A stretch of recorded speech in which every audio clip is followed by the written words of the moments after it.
I'll look after them. What? Road, yep. Testing, 1, 2. Testing.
It's a big welcome to German Arms Oval at Harndorf for Filming Footy's exclusive global live stream of the 2024 Hills Football League Division 1 A-grade season. Jeff Pistola here with the Call to Wild team, bringing you the vibe of Hills footy and plenty of vibe around today as we launch into the business end of things. Qualifying final between defending Premier Nairne, Bremer United and Mount Lofty. And as always, big thanks to our Call to Wild stream media supporters, Filming Footy, Sports Interactive, Dartfish, together with HFL partners, naming rights sponsor Worklocker, Mount Barker, Closey Supermarkets, Sports Power, Sharon, the Courier Newspaper, Think Road Safety and Sports Centre. So it's all happening, finals are here, spring is just around the corner, a big crowd is in the house. And who better than to have on board to help you bring all the action today than the voice of reason, Benny Goldfinch, and the man who figures it all out, whatever it is, Jaden J. Hill. Good afternoon, gentlemen. Pistols, great to be here. Just go straight to that man, Jaden J. Hill, straight away, Pistols. He has got the laptop out, the briefcase, he's ready for some final stats. Jaden? Oh, thanks, Goldie. Yes, thanks, Bristol. It's going to be a fantastic day of finals footy. How good it is upon us. And, well, the average margin in the qualifying finals is 25.92. And the average margin in the qualifying final here at Harndorf. And, well, the last time there was a qualifying final at Harndorf was in 2019. And the average margin here in that qualifying final is 8.6 points. So, well, it could be a close one, and it could be a close one between these two sides, Mount Lofty and Nairne. The last time they played each other, it was a 5-point ball game with Nairne getting the chocolates, and, well, the average margin between the two teams is 38.57 points, but, well, hopefully it's a lot closer than that. So it should be a really good day of footy today, and be interesting for Mount Lofty in particular, because they actually haven't played a top 5 side since round 14, which was against Mount Barker. So, yeah, it'll be interesting to see how Mount Lofty start. Thank you very much there, Jaden J. And also we must introduce the talents of James Davis, who's doing the producing and bringing you all the great shots through Filming Footy this afternoon. So hopefully he'll be hoping the wind is around, but hopefully the weather, as he had a bit of weather last Sunday, of course, with our coverage of the HFLW Grand Finals, but a bit clear at the moment, blue sky breaking through here at Pine Avenue in Harndorf, so all in readiness, expectation of what should be an entertaining game. In fact, I think, Jaden, this could be the first historic meeting of these two clubs in a final in Division 1 footy. Of course, they met in 2014 in the Country Division second semi and also the Grand Final, which Mount Lofty won. But and also Nairne being undefeated in Division 1 finals last year, being their maiden finals campaign in Division 1. And of course, winning, so back-to-back wins there, the second semi, of course, over Harndorf, and then beating the Pies in the Grand Final. Memorable, so all in readiness as both sides go through their final preparations here. As I said, the win will be a factor. It will favour the the Pine Avenue end of the ground. But in the meantime, reserves game has just been completed. The qualifying final. It's a Chunga 7-5. Got over the top of Uradla 5-6-8 goal to a Chunga sealing the win. So Chunga will advance through to the reserves second semi next week to take on minor Premier Harndorf, as in the winner of this A-grade contest will advance through to take on Harndorf in the A-grades semi-final. And of course, with that will come a direct passageway into the grand final in a couple of weeks' time. So, so trust you enjoy our coverage here this afternoon on Filming Footy, going globally. And also busy week, as we said, tomorrow. Don't forget Father's Day special will be at Heathfield Oval for the elimination final between Mount Barker and Uradla, which we'll be looking forward to. And also during the week, you can see exclusively on Filming Footy through the Call of the Wild the coverage of the 2024 male medal counts coming to you from Harndorf. So plenty of action coming up during the week, Benny. Yeah, I've got to say we're live on Call of the Wild Facebook page, Filming Footy YouTube, and the Hills Football League Facebook page as well.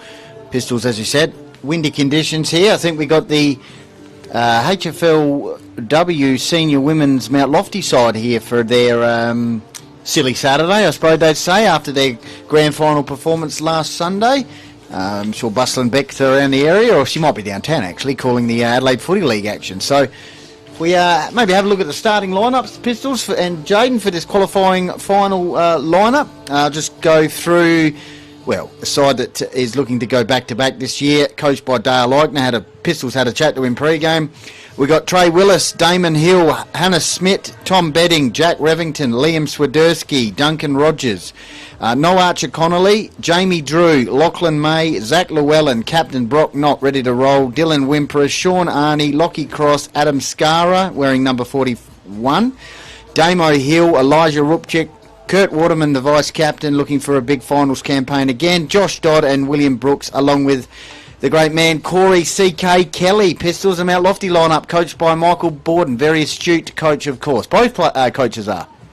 Absolutely, and as you said, I think Nairne Bremer unchanged from the lineup we saw last week in the demolition of Blackwood. So the Mount Lofty side, because Josh Sykes, Brendan Hone, Riley Grundy, Jake Aish, Will Sherman, Sammy Miles, Mark Nilsson, Alex Weeks, and well done Alex Weeks, who during the week will become a life member of the Hills Football League. Sam McTaggart, Alex Whitwell, Archer Borden, Tyson Hone, of course the skipper, Sean Benier, Ash Eckerman, Harry Weeks, Max Borden, Harry Morby, Taran Sanderson, Tyler Bourneman, Nick Fabio Thompson, and Jack Reed completes the lineup for the Mountain Devils. So as I said, the players going through here come out in the ground a bit early here, so extended warm-ups for them. But wonderfully, sun's poked through, blue sky, but as we said, a bit of wind which will favour the bottom end of the ground. Those who know Harndorf Oval here, and certainly this toss will be important to win, you'd suggest. I suggest maybe a 3 to 4 goal advantage here at Harndorf. But a good crowd in the house, and why not? Finals football, that's what you all play for. And of course we'll attempt to bring you updates from out at Kersbrook today, where the country division second semi will be playing minor Premier Gummaraka taking on the old rival Birdwood. So we'll attempt to keep you updated with those scores. JJ Hill got the almanac out again, ready to roll. Here we go. Yeah, ready to roll. It should be interesting clash between these two sides as well. And we'll just go on some last week's team stats as well. Nairne Bremer had 336 disposals and obviously kicked 23 goals, 16. So they'll be looking to obviously kick more goals than points, but be a bit more efficient in front of goal. And the last 3 times they played against top 5 sides, they've had inside 50 totals of 51, 36 and 53, going at, 49% efficiency in round 15 against Mount Barker. They were 61% efficiency in round 17 against Uradla, so 42% efficiency against Mount Lofty in round 11. That was tough conditions. So they've been efficient inside 50 terms of scores, but it'd be interesting to see if they're efficient in terms of goals and behinds as well. So like I said, they scored 23-16 last week as well, and just some players of notes is just load up here. Obviously Lockie May has had a great season so far, and last week he had 26 disposals. Dylan Wimpress had 25 disposals as well. And talking about efficiency, Lockie May went at 85% efficiency last week, so he'll be looking to do something a lot like that. And just Mount Lofty, they had 303 disposals last week, and just some players of note as well last week for Mount Lofty, if it just loads here. So 21 disposals for Harry Weeks last week, 25 disposals for Tyson Hone. He's been a tackling machine this year for Mount Lofty, and Ash Ekman had 24 disposals as well, and Tyson Hone had 80% efficiency as well. So Lockie May and Tyson Hone will be a good match-up today. Thank you, Jade. And talking of Tyson Hone, I think Mount Lofty have won the toss, and they'll be kicking towards the Pine Avenue and at Harndorf in this first quarter, and the ruck contest is going to be mouth-watering pistols. Riley Grundy up against Big Brock Knott. Certainly is, Benny. Two of the best in the business, and also I must say in charge this afternoon, the men in green, Scott Bowe, Warren Hannaford and Grant Sims. And we must thank the umpire sponsors Cherry Glen Osborne, Mount Pleasant Butcher, Sterling Hotel, Mortgage Choice through Matt Adam, Appel and Sports Power Mount Barker. So Scott Bowe in charge in the centre circle. We'll get to the other officiating umpires in a minute. So Scott Bowe holds the ball aloft, so second place third for the chance to go to the second semi. So we're underway. Grundy, the first possession, gives to the run of Hone. He's run down the tackle pitch area. Whistle has already gone. Holding the ball is the call. So immediately through Rupchik, the first kick of the game, puts it out wide, finds a teammate there. In May puts it up the centre corridor, and it's a good mark taken by Skara, Adam Skara, wearing the 41 jumper this afternoon. So Adam Skara, 2 goals for the season. His 4th A-grade game this afternoon, so certainly finding form at the right time of the season as far as the Rams are concerned. So the Rams have a chance to post a valuable goal against the Windy in the opening minute of the game. So Skara sets the ball on its way. That's a beautiful start for the Nairne Rams after 50 seconds of play. They're on the board, Benny. Is that a surprise? First goal kicker Pistols, how many snags has he kicked this season? Just the 2. Third goal for the season. So that's a bit of a surprise there, Jaden, but they were looking for a first response and they got it. Lockie May involved obviously in the lead-up. Jaden. It was actually just his 4th in 2 years as well. He kicked 1 goal last year, which was against Harndorf in the semi-final as well at Bauhana. So there you go, good start to Skara. 3 kicks for Nairne and first goal. All right, back in the middle. Watch number 12 today. He's head-to-head here with Tyson Hone by the looks of it. Here's on cue. May tried to get it out to Hill. Rupchik. Quick handball back to May. Not. Here's Llewellyn. Kick inside 50. Skara looking lively across that half-forward line. Good spoil there by Nielsen. Sees the ball out of bounds. So it'll be a boundary throw-in about 55 metres out from the Rams' goal. Corey Kelly.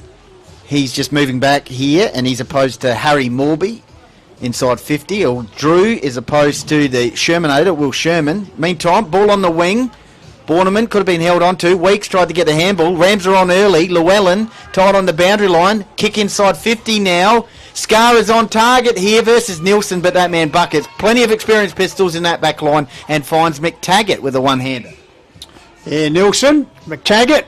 Puts up the line taken here by Thompson. Fabio goes long, interchange wing. In fact, pedestrian crossing wing. Bell off hands out of the line. So the Academy boys will come into play. So good crowd in the house. Sea of red and white and maroon and white here this afternoon. So Grundy could have been a bit of a push out there on Knott. So Brock Knott, the skipper, hands it off to the run there. It might have been Waterman. Wimpress, puts it forward this time. The Shermanator, Will Sherman, in front position, takes the mark in front of Drew, wearing his custom number 11 this afternoon after 58 last week. Puts it back, fisted forward there. Benefited the Rams. It's a chance for Revington. Attacks the ball strongly, then gathers it and held up in a tackle. No real prior there. So already good transition to the ball. Both sides having plenty of pace and key strong marking forwards. First goal scorer, if you've just tuned in, might be watching on the telly. Plug it into the Filming Footy YouTube channel. We're live on Call of the Wild Facebook page, Hills Football League Facebook page, and also live now on Lofty 88.9 across the Adelaide Hills. First goal scorer, if you had a little wager at home, was Adam Skara inside the opening minute. Meantime, Tyson Hone, the captain for Mount Lofty, with a shot. They won the toss. It's a very swirly breeze out there, but it is favouring the Pine Avenue end of the ground, and we'll see what it does here. Thumping kick, and as you can see, that's well carried through for a minor score. So Nairne 1 goal, Mount Lofty 1 point. Kick in here from the Pine Avenue end for the Rams. Also looks like Fabio Thompson's opposed to Sheets betting here in the Rams forward line. Meantime, kick out towards Mount Lofty's interchange bench. McTaggart was front position there. Handball out. Here's a real chance now for Mount Lofty. Reid, kick towards Tyson Hone. Good attack on the ball there by Waterman for the Rams. In fact, the umpire's seen a free kick here, and it's going to go Mount Lofty's way from outside 50. Is Jack Reid, who was involved in the lead-up play. We'll go to Jaden shortly with his thoughts after this kick from Reid. Should have no real issue with the distance given that wind, and it's gone all the way. Fantastic. So as you can see, that wind advantage is certainly going Mount Lofty's way in this first quarter, and Reid goes bang. Jaden, your thoughts? Yeah, thanks, Goldie. So 7 kicks each at the moment, 2 handballs each, 4 marks to 1 in favour of Mount Lofty, and also 2 inside 50s each. So pretty even stats here, and a really good kick by Reid, just about on the 50-metre arc as well. So good start to Reid, and Mount Lofty have hit back. Pistols back in the middle. Here we go. Reid, just his second goal for the year, accustomed to playing out the other end of the ground, so well done for him. So back in the centre, Grundy's the leaper. Ball comes down in and gets a double hit forward. Grabbed there, overrun the ball there, I think, with Smith. Dealt with by Mount Lofty opponent there. Ball held in there. Close to one of the 2 centre circles here, so Grundy and not at it again. Grundy gets it down. Dispossessed there. Eckerman trying to bully his way through for the Devils. Ball comes out, his chance for Mike, and he Gavrett gives it across to a teammate there. So here's the Rams going forward. Drew's the target, ball comes down. Toe-poke full there through the agency of Dodd. Devils respond though, put it back, his chance for Miles, the 2 number 7s there, Revington and Miles. Gathered by Revington. Jack, of course, kicked a goal last week, first time in 5 seasons, I believe. Bit of a chaos ball there at the moment. Handball comes out. Stacks on the middle. So no chance to get the ball clear there, so the umpire will come in and ball up. So good game of footy in the early stages here, 6 minutes gone. Qualifying final coming to you on Filming Footy. Call of the Wild from Harndorf. Comes out here to Miles, the little master around the corner, top of the square. Rogers getting involved there. Ball goes through for a minor score. So Mount Lofty move on to 1-2. Nairne 1 straight. Windy day. German Arms Oval in Harndorf. Qualifying final. Hills Football League Division 1 action. Harndorf players here today. They'll play the winner of this match next Saturday for a spot in the grand final. And at the moment, it's Mount Lofty leading by 2 points, with the assistance of the breeze. Coach Michael Borden down at ground level, watching the ball go back inside 50 here for Mount Lofty, and we've got a shot in the pocket. Jake Aish, one of the best creative forwards in the comp, also has goes in the midfield. Played Hills Football League interleague footy against River Murray and was best of field in that game. He's kicked 22 goals for the season, won the Rob Clothier medal against the Cods. And here's his shot here, tight on the boundary line. So Aish goes for goal, and with the assistance of the wind, brings it back perfectly. So that's an early contender for snag at a goal, Jaden. I'm not going to put words in your mouth, but that was a difficult kick tight on the boundary line. Yes, already a recipient of snag of the day is Jake Aish, back against Lobethal at Mount Lofty. So knows how to find the goals, that's for sure. Scored 22 goals before today as well, and scored 3 last week against the Chunga. So just the stats here, 10 kicks to 11 in favour of Nairne, and just the marking count is 5-1 in favour of Mount Lofty, so getting some dominance inside forward 50. Back in the middle, Pistols. So Ruckdual, not over back to Hill, dispossessed. Grundy follows up, got a toe poke forward. Gavitt here. Nairne go forward, bouncing ball, getting back and taking the mark is Morby. Quickly puts the ball out in the run of McTaggart. Can he use his pace? Sells a bit of candy. Handballs over the top. misdirected handball. Folds up nicely, Taggart races through the wing area into the centre of the ground, looking for support on the left, gets across to Shermanator. Exciting stuff here from the young Devils.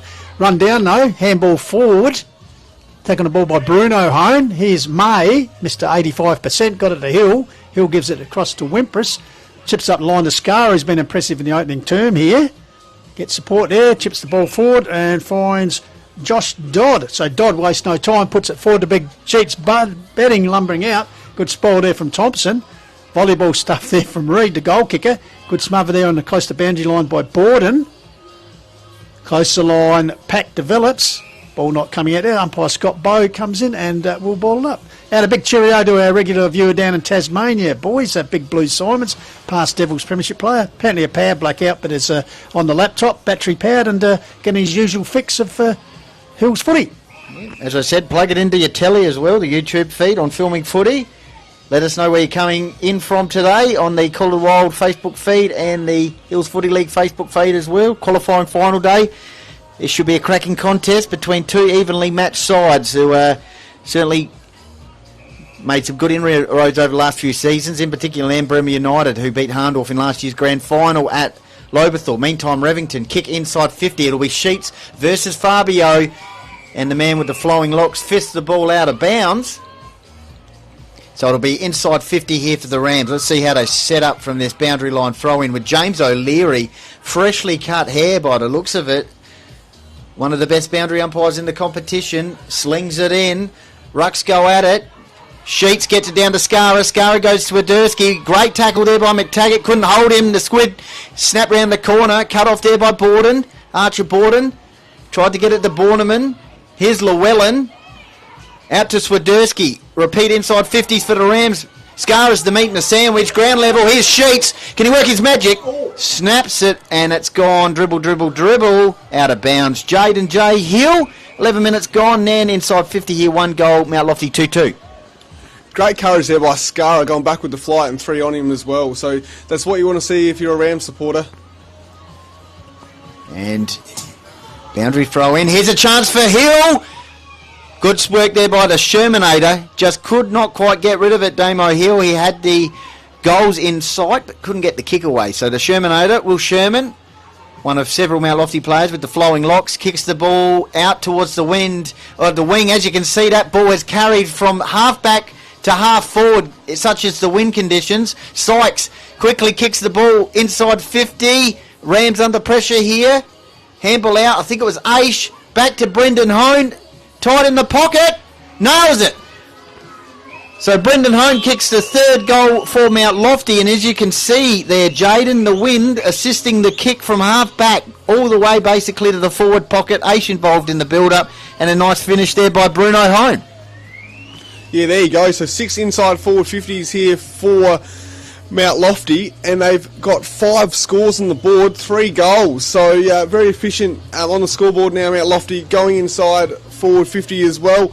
Just some stats here: 19 kicks to 15 in favour of Nairne, but Mount Lofty lead here 3-2 to 1 goal. So it'll be interesting to see if Nairne can get another centre clearance, because they are leading the centre clearance count 3-1. Pistols, bit of momentum now for the Devils. I was going to say, Betty, good early start in, because they are kicking with a sizable wind here, so they'll be wanting to get some, I said 3 to 4 goals, and that's what they lead at the moment, 3-2 to 1 straight. Here's a chance for Cross.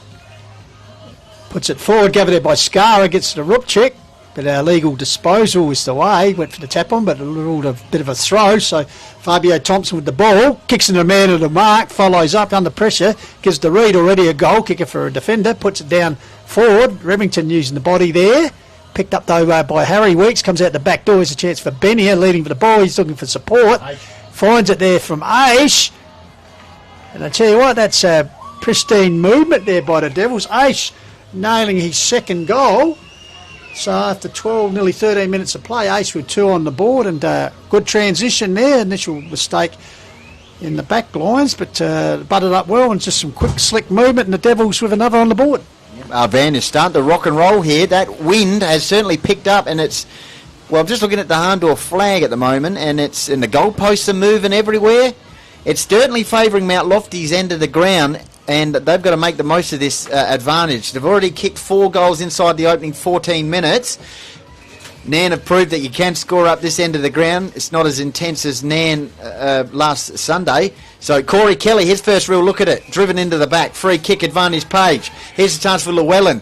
Got to be cautious with the kick inside 50. Wimpress takes a beautiful mark, and he caused a lot of havoc for Mount Lofty at Heathfield Oval the last time these two sides played. Kicked the match winner from outside 50 in really boggy conditions at Heathfield. Well, not too boggy, heavy underfoot anyway. Best on field in last year's grand final. On the Adelaide Crows SNFL list. Spent some time down there this season. So Wimpress, let's see what the wind does here. I'm not sure he can make the distance, but well, look at that. It's made the distance, but it's gone left, right there, Jaden. And so Wimpress has kicked the point. Nairne 1-1, Mount Lofty 4-2. Interesting game so far. Yeah, it is an interesting game. And just to start here, it's the 7th time that Aish has scored multiple goals this season. So as Nairne look to go back inside forward 50, though. Kurt Waterman pistols. So Kurt Waterman, past club best and fairest, especially on time at Torrens Valley, and of course the Rainbow, Japarrett, puts the ball forward. You can see it hold up in the breeze, camped under it.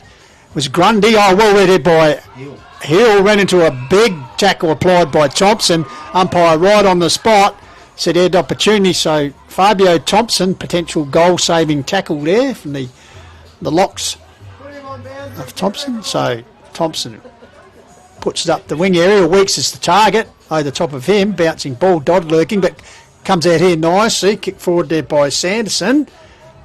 Chipping in and taking a good defensive mark there is William Brooks, much improved footballer. Got a loose man up here, honours that. Finds Waterman in turn. We'll put it out here to Llewellyn. Of course, the youngest player in last year's premiership victory. Kicks up the corner, around the corner cleverly. Comes here to Arnie. It's under pressure. Handballs towards Drew. Drew gathers it. Then runs into Sherman. Taken to the ground in a bit of a pile drive, but umpire Hannaford on the spot says no a prior. So ball up. Grundy, alone in the ruck work, gets it forward. He's pushing forward again was Llewellyn. Ball comes back here to Weeks. Weeks to Reid. Back to the skipper and Hone. And Hone, who would be perhaps amongst the favourites for the male medal coming up this Wednesday night. And of course, you'll see it all here on Call to Wild Filming Footy. Yeah, just out the back of this contest, Fabio Thompson opposed to Damo Hill. Free kick for the Rams. Corey Kelly on Morby deep. Wimpress against Jack Reid. And the lead-up target here is Drew over the top of his head towards Damo Hill, but Tomo takes a beautiful mark there. Fabio Thompson, as you can see, the hair is showing where the wind's going. It's going towards Mount Lofty's end of the ground. So Thompson kick towards half-back flank, ground level. Nairne need just to contain this one, and they do through Waterman, who's got a few touches last few minutes. Kick inside 50 buckets. Nilsson says, I'll take that one, as he's done for well over a decade. Takes the mark. And the umpire says 25-metre penalty there, Pistols, against Corey Kelly. Yeah, Kelly infringing there, much to his disbelief. So Nilsson, as we said, past best and fairest winner, back with the Devils this year after a couple of seasons living in Maroochydore in Queensland. No doubt came back here for the better weather. Joke. Puts the ball forward off hands there from Cross. Ball spills his, but tag it. Ball spills out there. High tackle, perhaps. No, on Narnold. Umpire lurking says no prior will come in and ball it up. So good crowd in the house. Rugged up, bit chilly, but sun is out. Handball comes out the back here. Attempted kick there was smothered, but in the meantime whistle was gone. It'll be a free kick to big Tommy Betting. Well done the Tommy, just become a ball comes across here to Betting on this occasion. Sorry, the free kick. Profit. Yes. Nostradamus. So big Sheets on the left, puts it high. The winger, you can see the ball hold up, almost goes backwards, comes to ground. Hill pokes it forward, covered by Big Bot. Not clever underground handball. Seemed to be scragged there. It was the runner in Dodd. So in his third year with the Rams, Sturt and Kapunda previously. So Dodd has kicked 33 for the season, but you think on this occasion he's a long way from home as far as the win goes. He set it up nicely, but into the hands of Harry Weeks, who takes a relieving defensive mark for the Devils. So last goal kicker at 13-minute mark, I think it was, Pistols to Jake H. So Nairne have been able to combat that for the last 5 minutes, kicking into this win. Miles, I should say, to Harry Weeks. Downfield free kick against Jamie Drew. Past Mount Lofty player, of course, Drew. Also Bridgewater Kellington, coached by Sam Miles at the Raiders. Oh! That's silly. Eckerman. So, free kick here for Drew. So, Drew, as I said, either side of that free kick and finds Brock Knott. That could be match turning, or not match turning, at least quarter turning, because Mount Lofty looked like they were going to go forward their pistols and potentially kick a fifth. Yeah, absolutely. The vice-captain, Eckerman, perhaps not his best work there. So Knott puts it to the top of the square. Grundy back under the ball. Can't cross-judge it in the ring. In the wind comes Arnie. Handball forward there. Here's a chance here for Rupchik around the corner. And, well, thankfully for Eckerman, they didn't pay the ultimate penalty there. But, yes, bit of a costly turnover there. But Nairne move on to 1-2. Mount Lofty 4-2. Played 19 minutes here in first term qualifying final. Division 1 Hills Football League. Trust you're enjoying our coverage on Filming Footy. Quarter wild. Here's Bruno Hone, already a goal kicker. Gives it off the run there of a teammate in Max Borden. Towards the top of the square. Sight couldn't complete the mark. Bustling football there. Oh, good tackle applied there by William Brooks. Ball feeds us out here. Hill and then Llewellyn. Eventually it comes out into Mays off to the races. Umpire plays to advantage. But we'll bring the ball back here. Umpire Scott Bowe probably realising it really wasn't to advantage, so it'll come back to Hill, the initial earner of the free kick, so to speak. So Damon Hill, what acquisition he's been to this premiership defence for the Rams for this season. So Hill up the wing area towards Big Knott, covers over the head. Borden up there, the Archer variety has been paid. The market and windy conditions paid to advantage. Jake H goes forward. Here's a chance for Miles. Will it sit for him? Streaming out of defence here, I think was Smith. Ball comes back in. Cross involved. Chain of handballs ends up with Hill. Hill looking for support. Has to go on the left. Oh, nearly a good pick up by Arnie. Half volley. Llewellyn flicks the ball out wide. Bit of a chaos football. Here's Hone. Tracking there's a couple of Nairne players. Comes back to Hill. In the meantime, holding the ball has been paid. That seemed to be a pretty quick-fire decision. So, resultant free kick will go to the Devils skipper in Tyson Hone. Just looking at the Nairne coaching staff there. Clint Foster, Dar Leichner and the team. Of course, Clint stepping up to their head role next season. Dar Leichner transition period. So Mount Lofty, meantime, 21 minutes gone, 4-2 to 1-2. They probably want one or two more with this breeze. Kick inside 50, big Zeitz comes at it. Handballs off to that man, Miles. Oh, just touched there. The little master with a good shot. 4-3 Mount Lofty. Haven't got a goal since the 13-minute mark, so it's been a good period for the Rams. So kick in. Wimpress. Laser-like pass over the top. Tag it now, and he's well in range with that wind. We'll have a chat to Jaden after this shot. So Sam McTaggart, one of the leading contenders last year in the male medal. He's kicked 3 goals this season. Last year's best and fairest. Spent some time down in the SNFL as well. So McTaggart lets bang from 50, and it's just gone to the right. So in fact, it's gone away out and it bounds on the full, and I'm just looking at the Harndorf windsock, and that looks like it's going across the ground at the moment there. J.J. Hill, just thoughts at the moment as we head towards 22 minutes? Well, Nairne's had more kicks with 9, but Mount Lofty just being more efficient with the ball at the moment, really. Thank you, Jaden. Stats that matter with J.J. Hill. Rams, Damo Hill. And he hacks it out towards Coach Dar Leichner, and it's gone out of bounds on the full. Centre wing, interchange wing. 4-3 Mount Lofty, 1-2 in the qualifying final for 2024 from German Arms Oval in Harndorf. Hills Football League Division 1 A-grade action. Good game of footy early. Mount Lofty winning the toss and kicking with the substantial breezes. Big Knott fields the ball out towards Arnold. Wheels around, finally tries to get it forward, but off hands. So the Academy boy will pitch it in.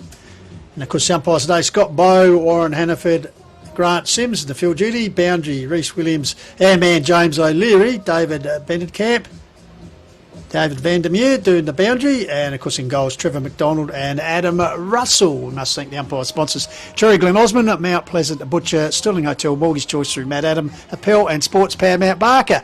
Meanwhile, shot towards the top of the square, getting back there was Sykes.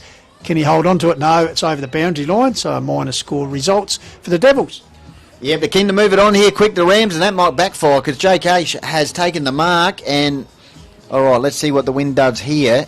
It's now going back towards that end of the ground. So Aish, he's been on in this first quarter. He's kicked 2 snags.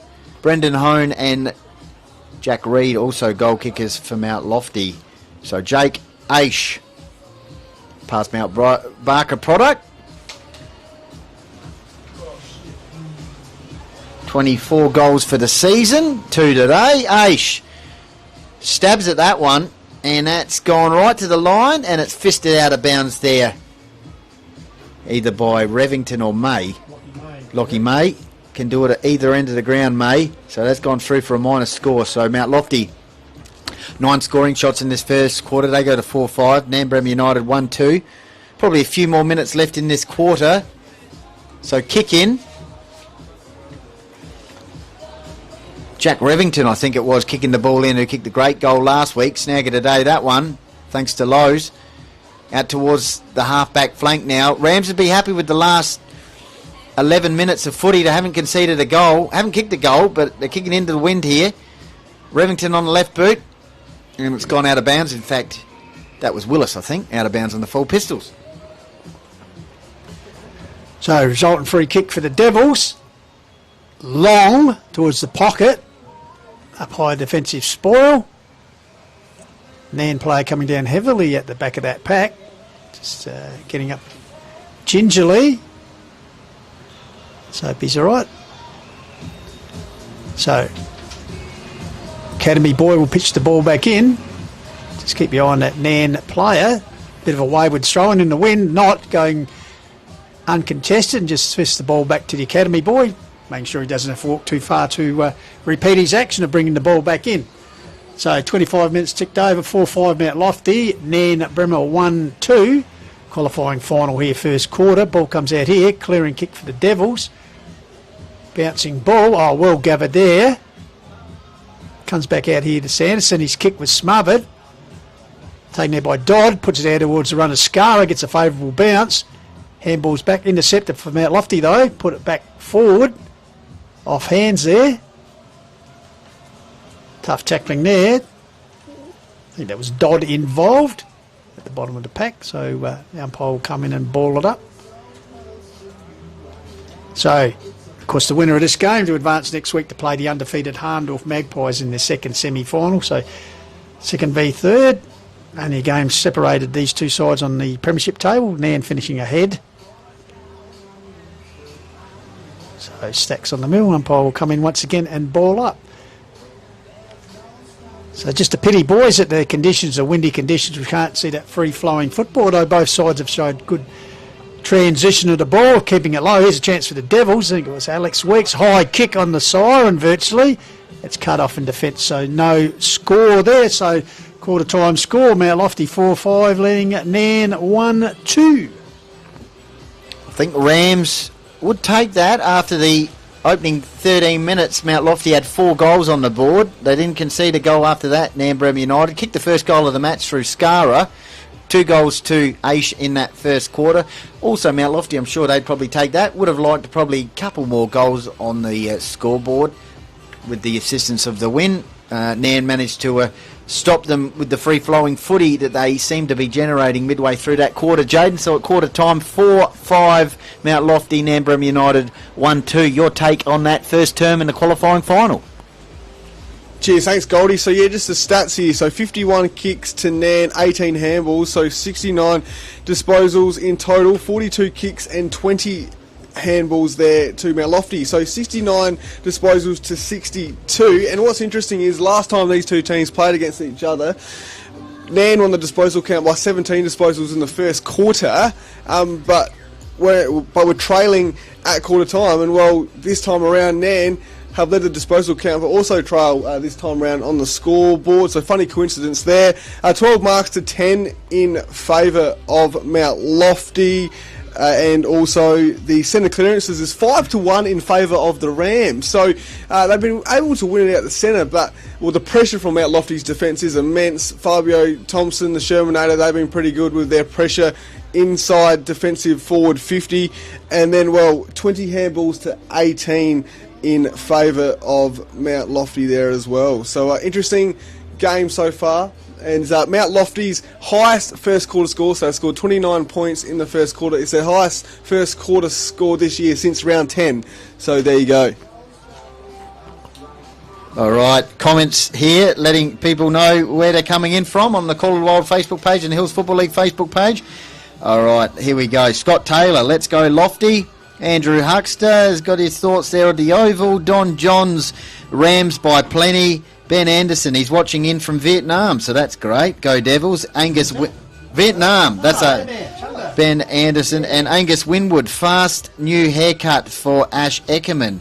He'd probably wouldn't like that free kick he reversed there in that first quarter. And I'll just have a look at some other comments here from the feed. And just a reminder at quarter time. No, that's it, Pistols, yep. Just while searching there, Benny, and of course, good to see you heading home, but Andrew Osenleck and Phil Heinrich and their beautiful wives tuning in from Burren Junction via Weewa, which I think is on the Hay Plains in New South Wales. So Ozzy said he's struggling a bit there. It's only 32 degrees there, so about 15 or whatever here. I might just get our man James to put the camera on the flag, Pistols, show the wind is doing. Okay, so as we said, tell us where you're tuning in from. Great to have you on board here, our worldwide coverage of our Call the Wild Hills Football League action. Of course, plenty to come over the weekend. As we said, tomorrow, Father's Day, we'll be doing the elimination final from Heathfield Oval. Should be a cracking game, Mount Barker and Uradler. And then, of course, during the week, we'll be exclusively live streaming the male medal counts from the Harnham Mill, so you can catch all the excitement of the night of nights for the Hills football as all the leading awards and the performers are honoured. So plenty to look forward to here. So quarter time here, just about to start the second term. It's Mount Lofty with a 21-point buffer after having first use of the breeze. So it'll be interesting to see if the defending premier, Nairne, can do with their use of it. So umpire holds the ball aloft. Umpire Warren Hannaford. So we're underway. Brock Knott and Grundy. Grundy to leap, but Knott stayed ground level. Got the tap down straight to Hill. So first clearance for Nairne Bremer. Bouncing ball coming out is Dodd. Was he taken high? Yes, indeed, says the umpire. So Josh Dodd will take the resultant free. Umpire nearly ran the wrong way there, Goldie. Yep, so, James, just showed you what the wind advantage is doing here for the Rams. And Josh Dodd, he proved himself in last year's finals campaign with some beautiful long goals, especially in that grand final. So, Dodd, hard nut, clicks 33 goals this season. Here we go. Josh Dodd goes bang from 55. Get around him if you're a Ram supporter. That is a sensational first goal for Dodd and shows you the advantage there of the win, but he's a beautiful long kick of the ball anyway there, Jaden. Josh Dodd, good early signs for Rams. Start the second. Yeah, for sure. Well done to Dodd. Great kick from, outside the arc. So, just the two kicks to Nairne and the early stats here at the moment. So it'll be interesting to see if they can spring on here. The centre clearance counts 6-1 in favour of Nairne at the moment. It's an area of concern there, I'm sure, for Michael Borden. Pistols? Absolutely. We'll see what happens in this encounter. Grundy was the leaper there and gave Knott a chance for an easy clearance for Hill. So here we go again. Grundy again leaps. Knott staying ground level, does get it down. Hill in there again. It's like a deja vu there, Benny. Except this time he can't get the clearance as he's held at ground level in the centre circle here at German Arms Oval in Harndorf. So umpire balls up again. Bit of wrestling there. Knott goes to ground. Play on. Here's Hill with a handball. Out towards Wimpress. Goes backwards to go forward. Finds Revington, the goal kicker. Gives it to the run here of Rogers, most improved footballer this season. Goes long. Here's a chance for Drew. Waited at the back there. Also Eckerman getting involved there for the Devils. Sacks on the mill. Dodd getting involved. Out over the boundary line. The Academy boys signals. So he'll pitch the ball back in here. So good opening to the second term. They've had a 21-point deficit at quarter time, the Rams, but nailed it back in the first 48 seconds. Here's the chance again. Scara handing the ball off, but intercepted there for the Devils. They get out of trouble. Up towards May, puts up the Duke. Couldn't control the ball, goes out of bounds right in front of the Mount Lofty coaching group. Yep, might get James to just put the camera on the coaching group there for Mount Lofty, who are down at ground level. There's also a Go Devils sign on the wing, so good support here for Mount Lofty today. Also to our right, meantime, Damo Hill bursting through. Wimpress! Just must have missed that by B's diaphragm. That has gone through for a point. Went high over the goalpost there, which is wobbling around. And it's a minor score. In fact, the goal umpire's hat came off, such as the conditions here at German Arms Oval in Harndorf. Trevor McDonald doing a beautiful job down this end of the goals pistols. I saw him do a bit of cricket work with the flags before. Absolutely. And, of course, the Cherry Glen Osmond flags there. That was umpire Grant Russell in the goals. Adam Russell, sorry, losing his part of his uniform. But maybe he might need the Velcro strap to keep the hat on in these conditions. Ball over the top there. First to get there will be Rogers. Traps the ball, tries to keep it to himself. Was grabbed in that attempt. So Rogers, Duncan Rogers, with the football. So interchange area, puts it forward. Target back there. It's Wimpress over the head. Bouncing ball. Coming to meet it's Llewellyn. Can he get clear? Yes, around the corner. I tell you, this could be a candidate. Getting back there is Nielsen. Ensures it goes over the line. So last line defence, buckets. So ball comes out here wide. Taking for the Devils, right in front of the scoreboard. You can see 4-5 to 1-2. Yes, Llewellyn. I noticed him go down there. He's rolling around a bit in a bit of pain there, the young man. Let's hope he's all right. The whistle has gone. Umpire's sensing the urgency here. So Llewellyn. Right knee. Yes, let's hope it's nothing too serious either. There's a consultation by Dr. Goldfinch, so it's probably just a nose injury. No, we hope it's all right. Yes. You hate to see, because youngest man in the last year's premiership triumph, and because HFL rep early this season, so he's been in pretty good form, Zach Llewellyn, but I tell you what, he's in a world of pain, unfortunately, at the moment, the young man. So just give the sides an opportunity just to stop and regroup. It's actually his father Kent just along from us, just going down, showing some concern for his son there, as would be the case. So a bit of a hold up in the game here. So Lofty 4-5, scoreboard hasn't changed. Nairne are actually 2-3, having added 1-1 in the opening stages of this term. So we might just stop the clock here, 5-minute mark. So trust you're enjoying our coverage. As I said, send us wherever you are, where you're watching from. Good crowd in the house and a blustery German Arms Oval here in Harndorf. Results of the preceding B-grade game. It was a Chunga winning through to the second semi-final. Would I take on Harndorf? Chunga 7-5 defeating Uradla 5-6. So quite a lengthy break here. So not being the bearer of bad news, but obviously young Llewellyn. A little bit of trouble here, boys.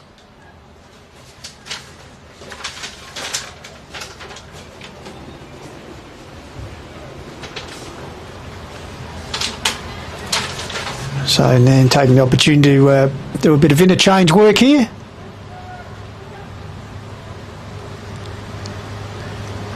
So the stretcher's out there, and Dave Peel and his team supplying the best possible care for the young man. But as I said, we wish Zach Llewellyn, one of the bright young talents of the Hills Football League, all the best. It's something you don't like to see on a footy field. In the meantime, so the clock has continued ticking.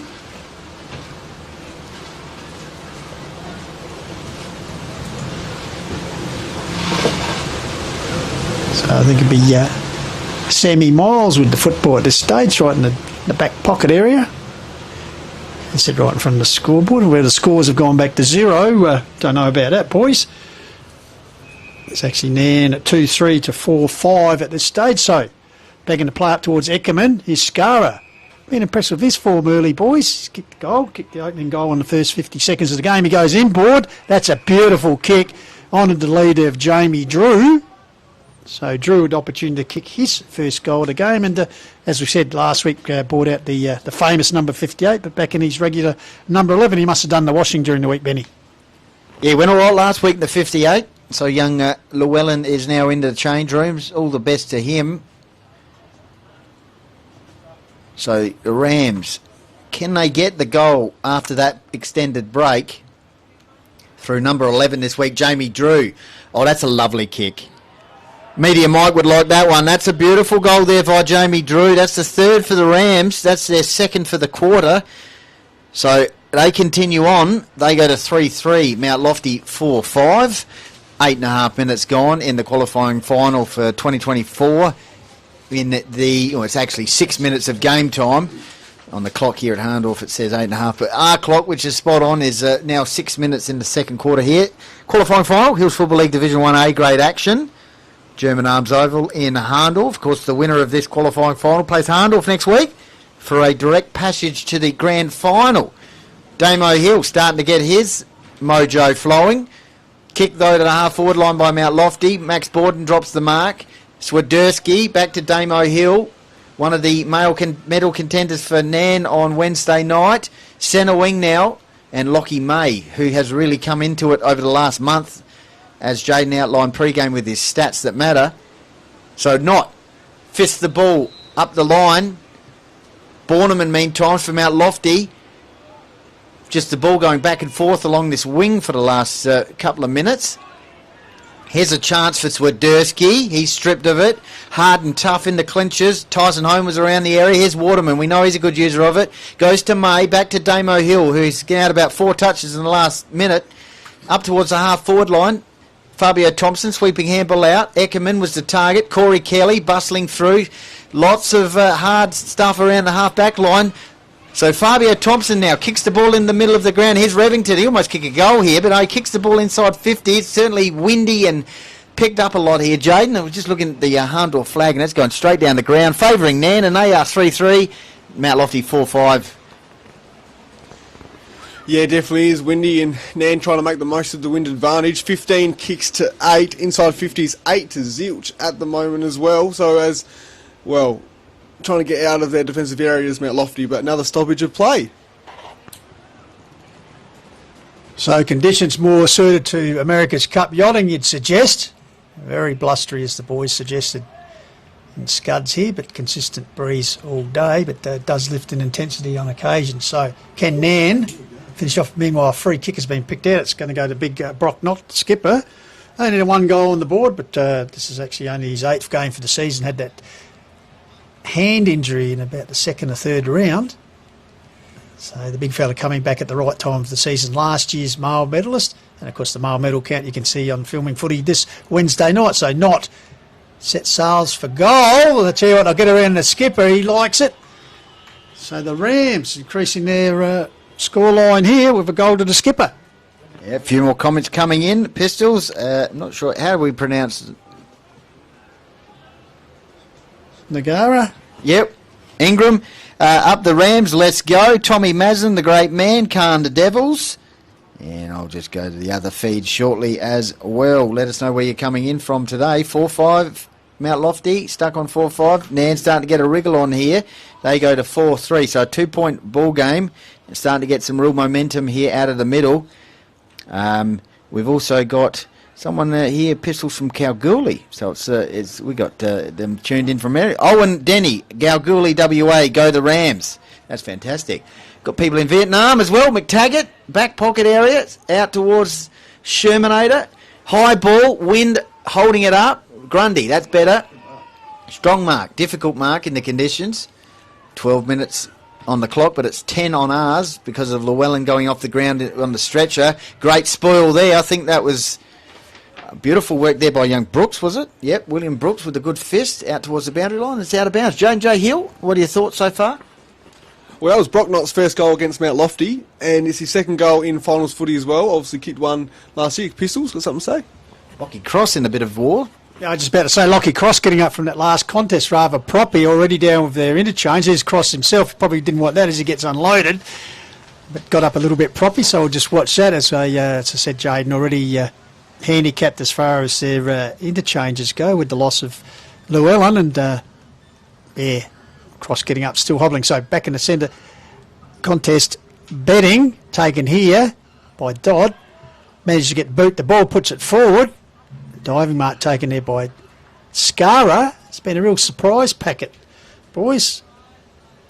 Just his 4th A grade game. He certainly picked the time to make his run for selection. Kicked the opening goal of the game in the first 50 seconds and has presented well. So Adam Scara, as there has been a change as Cross has hobbled off, so it doesn't look good for him. Perhaps a bit of strapping, or maybe the magic spray, Benny. So back with Scara, set sail towards the Pine Avenue end, and I tell you what, beautiful kick. So Scara would be 2 from 2 as far as his shots, and then move on to 5-3 to 4-5 here in the quarter whole qualifying final. Yeah, I'm just going to keep my eyes on Lockie Cross here. It's either maybe a corky. He's just slowly walking the boundary line. I'm not sure if our man James can just get a little look at this. Number 18 there on the interchange for the Rams. Slowly but surely he's making his way. No, he's just on his haunches at the moment, having a bit of a chat to the trainer. Just trying to get himself going. So, meantime, back in the middle, let's see if the Rams can continue on. I think J&J Hill would outline that they are dominating all stats at the moment in this quarter. It's ground level. Real chance here for the small Crummers. Handball out, though. Mount Lofty's defence. Squirting the ball out under pressure. Grundy. Just saying, calm down, guys. Nambour United 5-3. Mount Lofty 4-5. Cross trying to get a bit of movement back in the leg. Is he going to come back on here? He's just had a chat to the trainer. He's certainly testing out. He might be done here. He's in a lot of pain. They could be down to just the one interchange player on the bench, Benny. He provides a fit player for sure. He provides a lot of run. Cross. Also another interleague player. Here's Revington. So at the moment, Nairne down to one player on the bench. Revington leading from its front. Kick inside 50. Over the back will be Sheets, but Grundy taking 3 marks, crucial marks, Jaden, in the last minute. Yeah, sure has. He's probably been the barometer down there at the moment, just like you said, calming things down a little bit. So interesting to see how Mount Lofty try and get out of this situation, because it's been hard to clear with the wind advantage at the moment. I think Nilsson's got the ball now. Certainly does.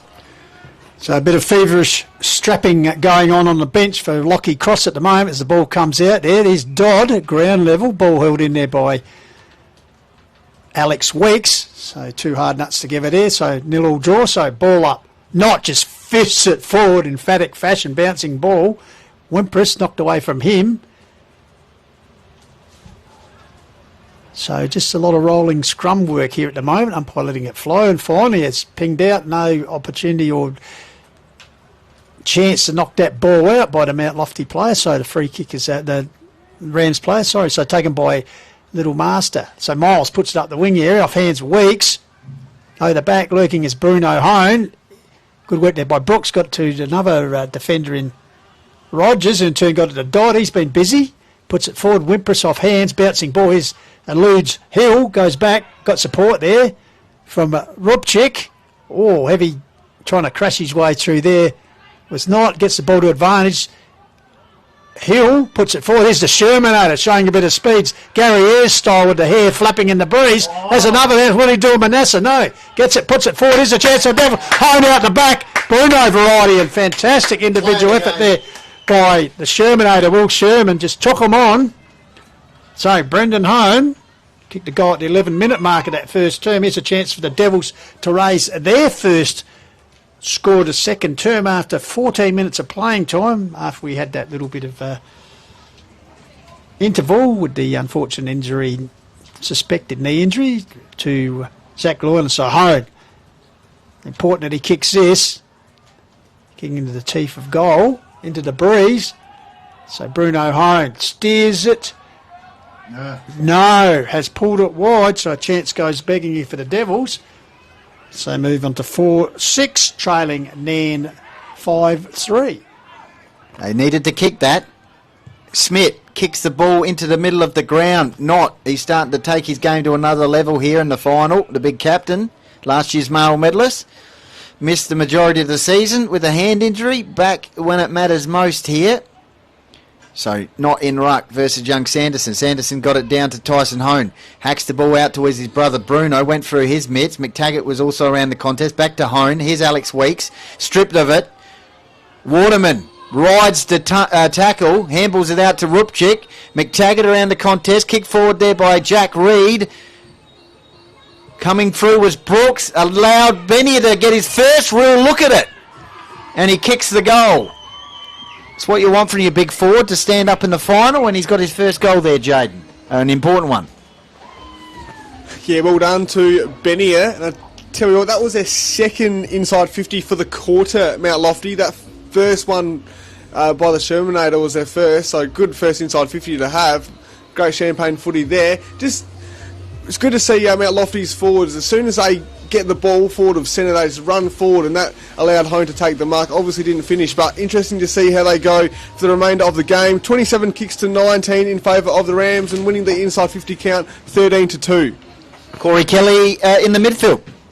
So Benny answering a run of 4 successive goals to the Rams at the other end.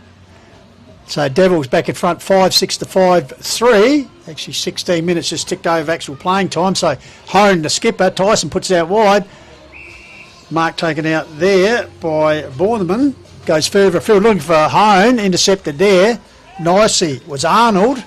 Comes back to Arnold around the corner kick. Centres it towards the centre of the ground. Picks out Lockie May. So May right in the centre circuit. German arms over. Puts it forward. Here's Big Sheets betting. Takes the mark on the chest, looking to move it on quickly. So they catch Mount Lofty a bit out of position, but Big Sheets will go back here and kick from about 48 metres. And the 5 goals for the season, of course, product from Lock on Air Peninsula. Spent some time with Foss and also Port and the SANFL. Goes short to the lead, and May dropped what he probably should have taken. Perhaps he was surprised that he was left unmanned. Close to the line and out over the boundary line, and Coach Borden wouldn't be happy with that, Benny Golfitz, a guy of the calibre of Lockie May being left unattended there. Yep, I'm just looking at Lockie Cross, as you said, that left calf, I think it is, Pistols, heavily strapped if I can see. He's just sitting on the pine. Obviously, no Llewellyn. He looks like his day is, well, season potentially done, unfortunately, with a potential knee injury. In the meantime, CK Corey Kelly with a shot here from 50. Shout out to Michael Revington. He says, come on the Rams. He's watching from far south coast of New South Wales, which is Revington country, Pistols. Hopefully we can get another goal for Jack today. Won the snag of the day last week. Jack Revington from outside 50. So Nairne to get back in front through CK Corey Kelly. And he has pushed that one to the right. So a minor score there for the Rams at the 21-minute mark. Jaden, what's capturing your attention? 15 inside 50s to 2 in favour of the Rams. That explains their dominance in this quarter. 31 kicks to 20 and marks 7-5 in favour of Mount Lofty. I think Michael Borden would probably take the scoreboard at the moment. Pistols, what are your thoughts? Yeah, well, I'd be pretty happy with this. They've, after there's 4 straight goals, but as you said, that one of Benny has just steadied him. Here's a chance for McTaggart. The Devils perhaps not done yet. Good shepherd off the ball by Benny. Comes back into the little mass of Miles. Goes bang, ball holds up in the breeze. Target is Sykes, uses his body, got his chest to it, but in the meantime, picked out for the infringement. Smith with the ball, he wastes no time. He's got a couple out here, but one of them being Waterman, Kurt Waterman. So Waterman inside the centre square here. Goes long for Nairne. Coming out is Drew, off hands there, volleyball style, who's lurking over the back. Here's a chance for Fabio Thompson. I think he'll go for the try line, which he does, concedes the point, and it'll be Eckerman to bring the ball back into play. So 5-4 Nairne, 5-6 the Devils. Good qualifying final here in the conditions, blustery conditions, so it's whoever can adapt. Devils adapting defensively in this second term. Push out perhaps by Grundy, got his hands to the ball, tried to tap it forward, head over the ball there for Nairne. I think that might have been was indeed our man Willis. Trey, so throw up. Hill, quick hands. Given out there by Svedetsky to a teammate, goes forward. Defensive work there from Eckerman, brings the ball down. Stacks on the mill, good tackle applied there. Umpire right on the spot says no prior, so a ball up will take place. I don't want to concern Ram supporters, but Sheets Betting looks like he's also in a bit of the wars here, Pistols. I think he was getting a bit of the wonder spray on that left ankle. Lockie Cross also has heavily bandaged left calf muscle, and young Llewellyn is off the ground in the change room. So they could be down to no player rotations at the moment, which is a huge blow. So Mount Lofty, with the advantage of the interchange bench at the moment, can they take full advantage in the third quarter where they'll be kicking with the breeze? Meantime, Willis kicks inside 50. Drew is the target, and it's gone out of bounds. Wonder if the Phantom's watching today for his thoughts at half time. Yeah, yes, him and the probably just relaxing there on the sofa. Although he's probably out doing the grocery shopping for the 35 kilo greyhound. As the ball comes over the back here. Working hard was Benny. Oh, was he taken high there? No, said the umpire. Tough attack on him. Finally comes back forward for the Rams. Bouncing ball here. Wimpress racing through there. Just couldn't get boot to ball for a major return. So they're pushing here. That's one thing I can notice. Perhaps if they went more direct, they're sort of getting caught in that pocket down that bottom end there, the Rams, which makes it difficult. In the breeze, a bit more difficult to convert, so they're converting minor scores at the moment. 5-6 to 5-6. Ring-a-ding-ding all tied up here at German Arms Oval as we approach half-time of this qualifying final, because the winner to meet Harndorf next week in the second semi here Division 1 Hills Football League action. On the call to world, trust you're enjoying our coverage globally. Let us know where you're watching from, and how do you think the game's going? Just watching Lockie Cross. He's doing a little bit more limbering work on the interchange bench. Maybe it might come back to life in the third term. Sheets Betting with that left calf heavily strapped. So Nairne have locked it away at 5-6 apiece in this quarter. Here's Waterman. We know what he's capable from these positions. Lowers the eyes inside 50. Probably could have had a shot from there with the advantage of the win. Archer Borden, meantime, from Mount Lofty, finds his partner in crime in McTaggart, and that's gone out of bounds. Looks like we're going to be locked away potentially here at half-time, Pistols. Absolutely. And during half-time, Jade and Jay will bring us all the stats that matter. As playing time, an hour clock 25, just 25, 22 and a half gone, so perhaps a couple more minutes. Here's a chance for Waterman. Tries to crash his way through. Is that holding the ball? No, said the umpire. Strong body work there as the Rams pushing forward. But Mount Lofty been pretty good defensively here. As I've said, they've kicked 1 goal to 4, so identical to what happened in the first term when they kicked 4 against 1. It looks like a free kick has been paid, has it? Indeed, it's going to be Rupchik. Elijah, good to see him back in the lineup. 4th A-grade game for the season. Only kicked the 3 goals in that, but I tell you what, if he nails this one, it will mean they could go into half-time with their nose in front. As we said, 5-6 apiece at the moment. So Rupchik, all eyes on him, sets on its way, it's pulled across through for a minor score, but good enough to give them the lead. As I said, 5-7 plays 5-6. So Mount Lofty with the ball in the back pocket area. They have kicked 1 goal this quarter through Benia, a handy goal really. Here's Waterman. Kicked late in the second quarter, directing traffic. The vice-captain kicks inside 50, lowers the eyes. Drew was the target, went over his head. Skara, he's kicked a couple of goals, very handy ones in fact. Tighten the pockets. Here's Wimpress. This is a good side for him. Wheels on the left boot, wedges it up into the forward pocket. Dangerous position. Nielsen from Mount Lofty clears the ball for the meantime towards the half-back flank. Into the middle of the ground, backing back with courage, almost a mark there by Rogers. Great second effort. Wheels on the right boot, low, dangerous kick inside 50, and once again Mark Nielsen taking a relieving mark as he's done for a long time. Bit of sad news there. Just got the sort of word that I think the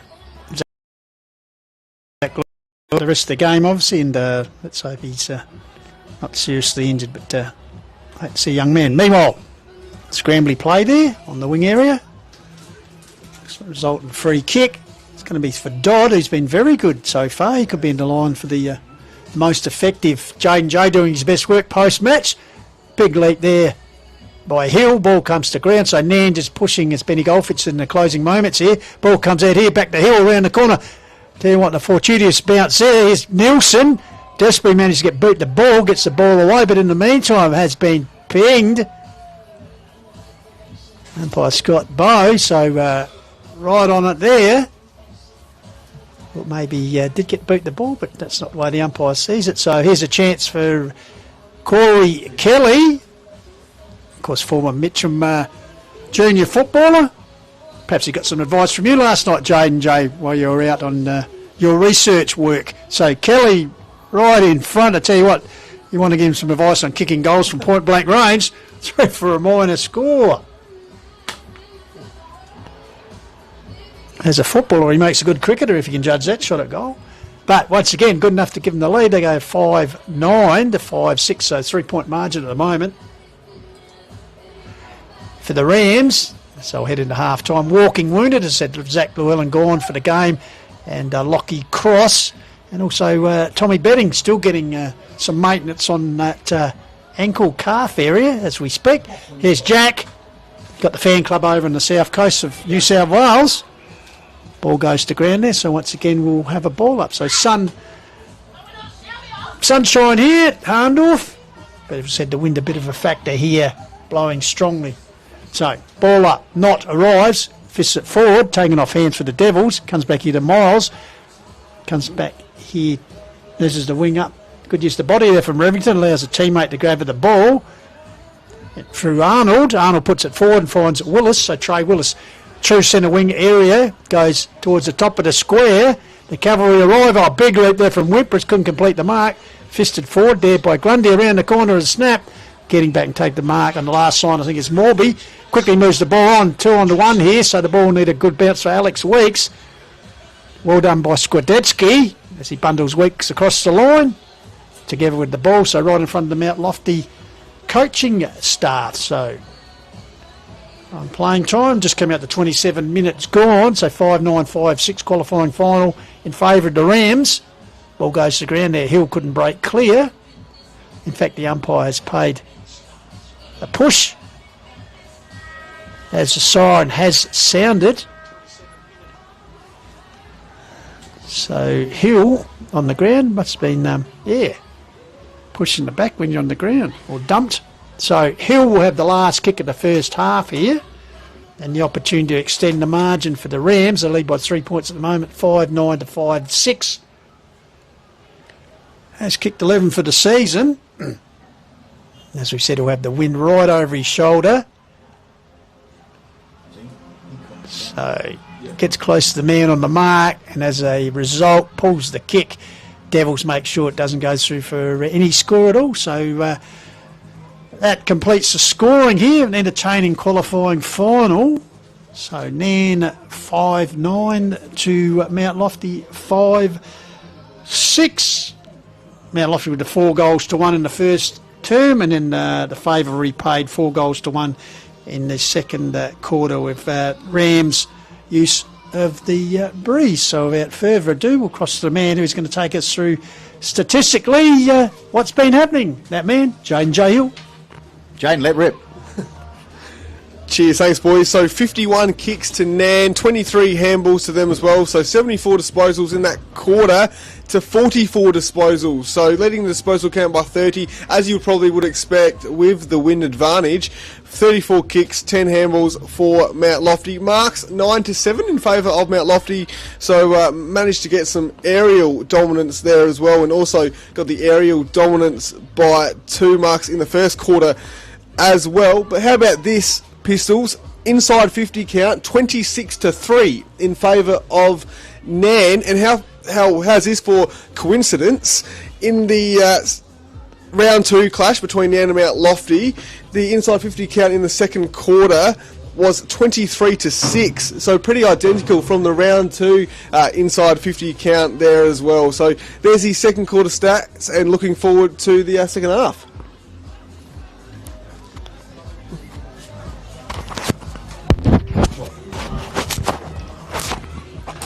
Can I just ask you, what was the stat in the first term for Nairne's clearances against the wind?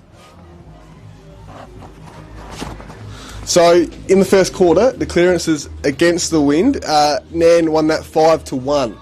So and then the clearances this quarter, second quarter, was 4-1 in favour of the Rams. So there you go. They won the centre clearance count in both quarters there, the Rams. So there you go.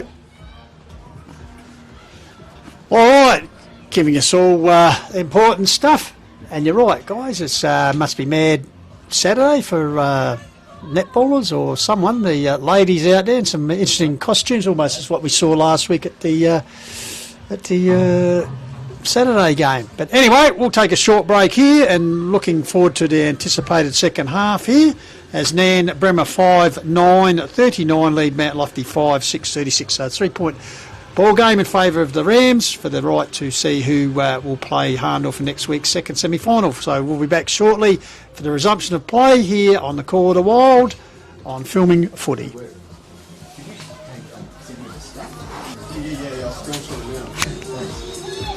Sorry, mate. No, sorry. I didn't want to talk because of the... that's all.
Welcome back to German Arms Oval in Harndorf.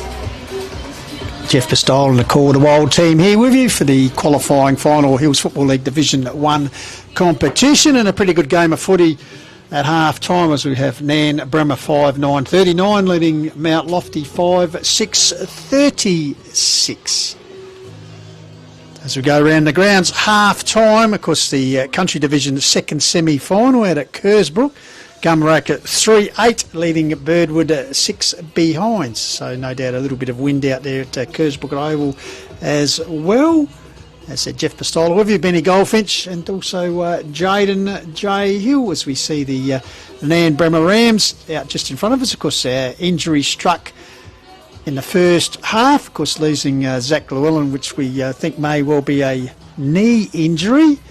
And just looking out here, Jaden, I can see Lockie Cross with his left leg heavily taped there, and Big Sheets betting he appears to be all right. So effectively, they may still only have one sort of fit player on the bench there, Jaden. Yeah, and just looking at betting, he does not look that comfortable. That's for sure. That's the right word, Pistols. Yeah, so interesting to see what Nairne do here and how they go against the wind advantage as well. Just before we went off for a break, just gave the stats for the centre clearance count against the wind, and the Rams won 5-1, and they are winning the centre clearance count quite convincingly. Won at 4 centre clearances to 1 in the second quarter as well with the wind advantage. So Mount Lofty, that's an area to work on for them as they're breaking out to their positions as well. When we just see the Rams here in the huddle, and Brooks doing up a shoelace and ready to get amongst it here as well. So it should be a great, third term. And Mount Lofty, just with some third term stats this season, they haven't been a bad side in the third term in 2024 as well. They average a score of 20.31 as well. So just as the wind picks up here as well. So yeah, 20.31 the average in the third quarter. They scored 22 points last week and 28 points in the third term. Got the win advantage, so we'll want to make the most of it as well in this premiership quarter. Absolutely, of course, Joe and Joe will be doing his best work after post-match. Of course, most effective player for the iconic Dartfish Beanie and the Archies, and of course the snagger today, the best goal. And we thank once again the Lowe's Meat Company for their $25 voucher. And of course the umpires, we must mention their sponsors for them. Of course, Cherry Glen Osmond, Mount Pleasant Butcher, Sterling Hotel, Mortgage Choice through Matt Adam, Appel and Sports Power, Mount Barker. And of course the men in charge this afternoon, Scott Bowe, Warren Hannaford and Grant Sims. So all in readiness now. So 3-point margin. It's the Devils leading by 21 points at quarter time, and Nairne Bremer pulling that back in that second term, and they now lead by 3 points. So just about set here. As we said, half time in the Country Division second semi-final. Gumrack 3-8 leading Birdwood 6 points. So we'll keep you in touch with what's going on out there. But at the moment, action here at Harndorf underway, second half. What can the Devils do here? Grundy to Leaper early, comes down to May, feeds the ball out to not get boots the ball, so Nairne with the first clearance of this second half. Tracking there's Scara, well done there by McTaggart, under pressure there by Arnie, runs out of tarmac on the cliff side of the ground, so the Academy boy will come in and pitch the ball back in. So still bright, sunny conditions here, but as we said, that wind are playing a bit of havoc here with the strength of the wind favouring the Pine Avenue end. So even affects the ball toss in there. Grundy took it, comes down to Hill, gets a quick kick forward, coming here towards Drew, really put on the pace from behind the pack there, sensed that the ball was going to blow a little bit over it, made the space and took the mark. So Jamie Drew, opportunity to kick his second goal. He kicked a very good goal in the second term. The Orange Boots. So has kicked 48 for the season. So this will be a vital goal into the wind. If you can nail this. In fact, you can see floating. Coming out was Nielsen. Borman gave it back to Nielsen, so he kicks to the open space out here at the wing here. A bouncing ball, tracking this home, the skipper. Taking over the boundary line. Good pressure applied there by Lockie May. So the Academy boy will come and pitch it in. So good crowd in the house here, carnival atmosphere, music birding, and a few girls dress up on silly Saturdays. The ball goes forward again, over the top here, Sherman. Here's Drew again, well tackled there by Eckerman as he goes to ground. Here's Weeks, Arnie steals the ball, gives it back to May. He really had nowhere to go as he was under pressure from home. So umpire Scott Bow will come and board up just inside the 50-metre arc for Nairne as they kick against the wind. Grundy gets it forward. Borden got it back to Alex Weeks. Clearing kick over to centre circle. Off hands from Alex for Harry Weeks.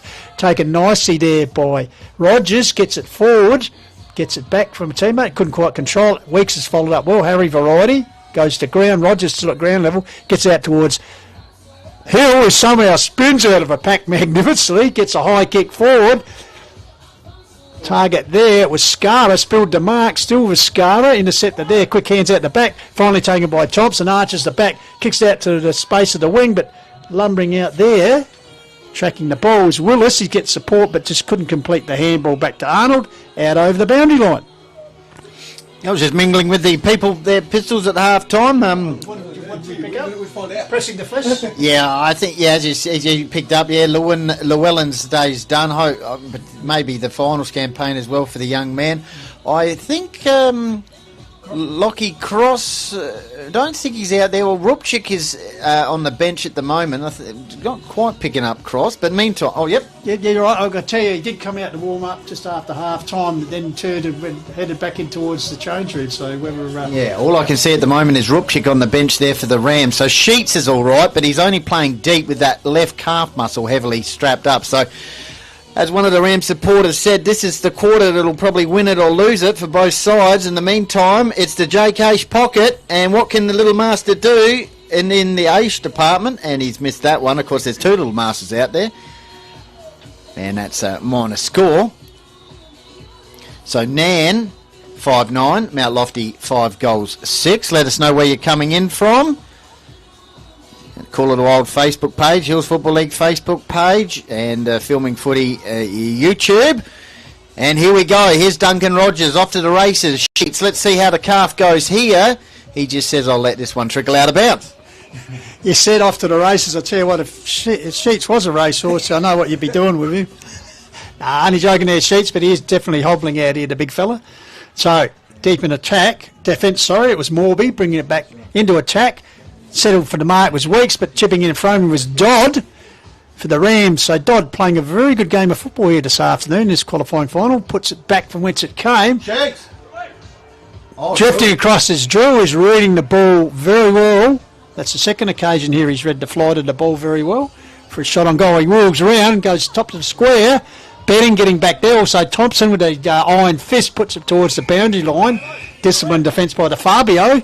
So 8 over the boundary line there. So just come out to 5 minutes gone. No addition to the half-time score. 5-9 to 5-6. 3-point margin in favour of the defending Premier Rams. Of course, the winner is to play Harndorf in the second semi next week for the direct passage into the grand final. So Ruck duel right in front of us. Grundy gets it down. Ruck contest there against his former Mitcham junior teammate in Corey Kelly. And they'll go at it again here. So, Kelly, third man up was Nielsen, just fists it forward using his volleyball experience. Tracking it was Arnold, dispossessed there. Waterman, over the top of Tyson home. Chaos ball there, ducking the chutney there, taken high. That's the way the umpire might have seen it to Rogers there, a little bit of acting. Meanwhile, ball back here, Borman. Eckerman runs into a stone wall in Dodd, over the boundary line. The umpire said, I'll ball it up. Of course, Matty Thomas tuned in. He is here today. He said, tactics now here at Harndorf. It's make or break this quarter. Who dares win? So there's the man himself. Very astute, Tomo. Yeah, he might join us at three-quarter time for his final quarter analysis. Perhaps could make a good coach. He's very good. He knows how to do it. Matty Thomas, male medalist. Dodd, wheels on the left boot. Scara, fists it down to ground level. Arnie tried to get it out back to Scara, but it's cleared out of the fence for the meantime by Reid. Good stuff here by the Rams inside the opening 6 minutes. They haven't conceded a goal. In fact, they've had the ball across their half-forward line. And just Corey Kelly. Let's see how he kicks this quarter. As the brother walks past. Meantime, boundary throw-in. Riley Grundy gives the ball out straight to Swiderski. Wrapped by Archer Borden. I think Coach Dale Eichner would be impressed with the start of this quarter. Indeed he would. They've had their opportunities. bring the ball forward. Devils really haven't gone forward, as Benny Goldfinch said, so good opening 6 or 7 minutes here for the Nairne Rams as they kick against the breeze. So Ruckjewell, not in front, just hacks it forward. Here's Drew again, traps it very nicely, looks for support, gets it through the Aidsea Hill. He's dispossessed. Borden, good work there. Arnie over the top of him. And good tough football here, and why not?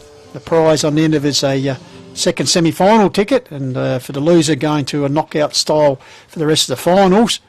Ball comes out here, taken by Borden, sweeps a handball out here towards Whitwall.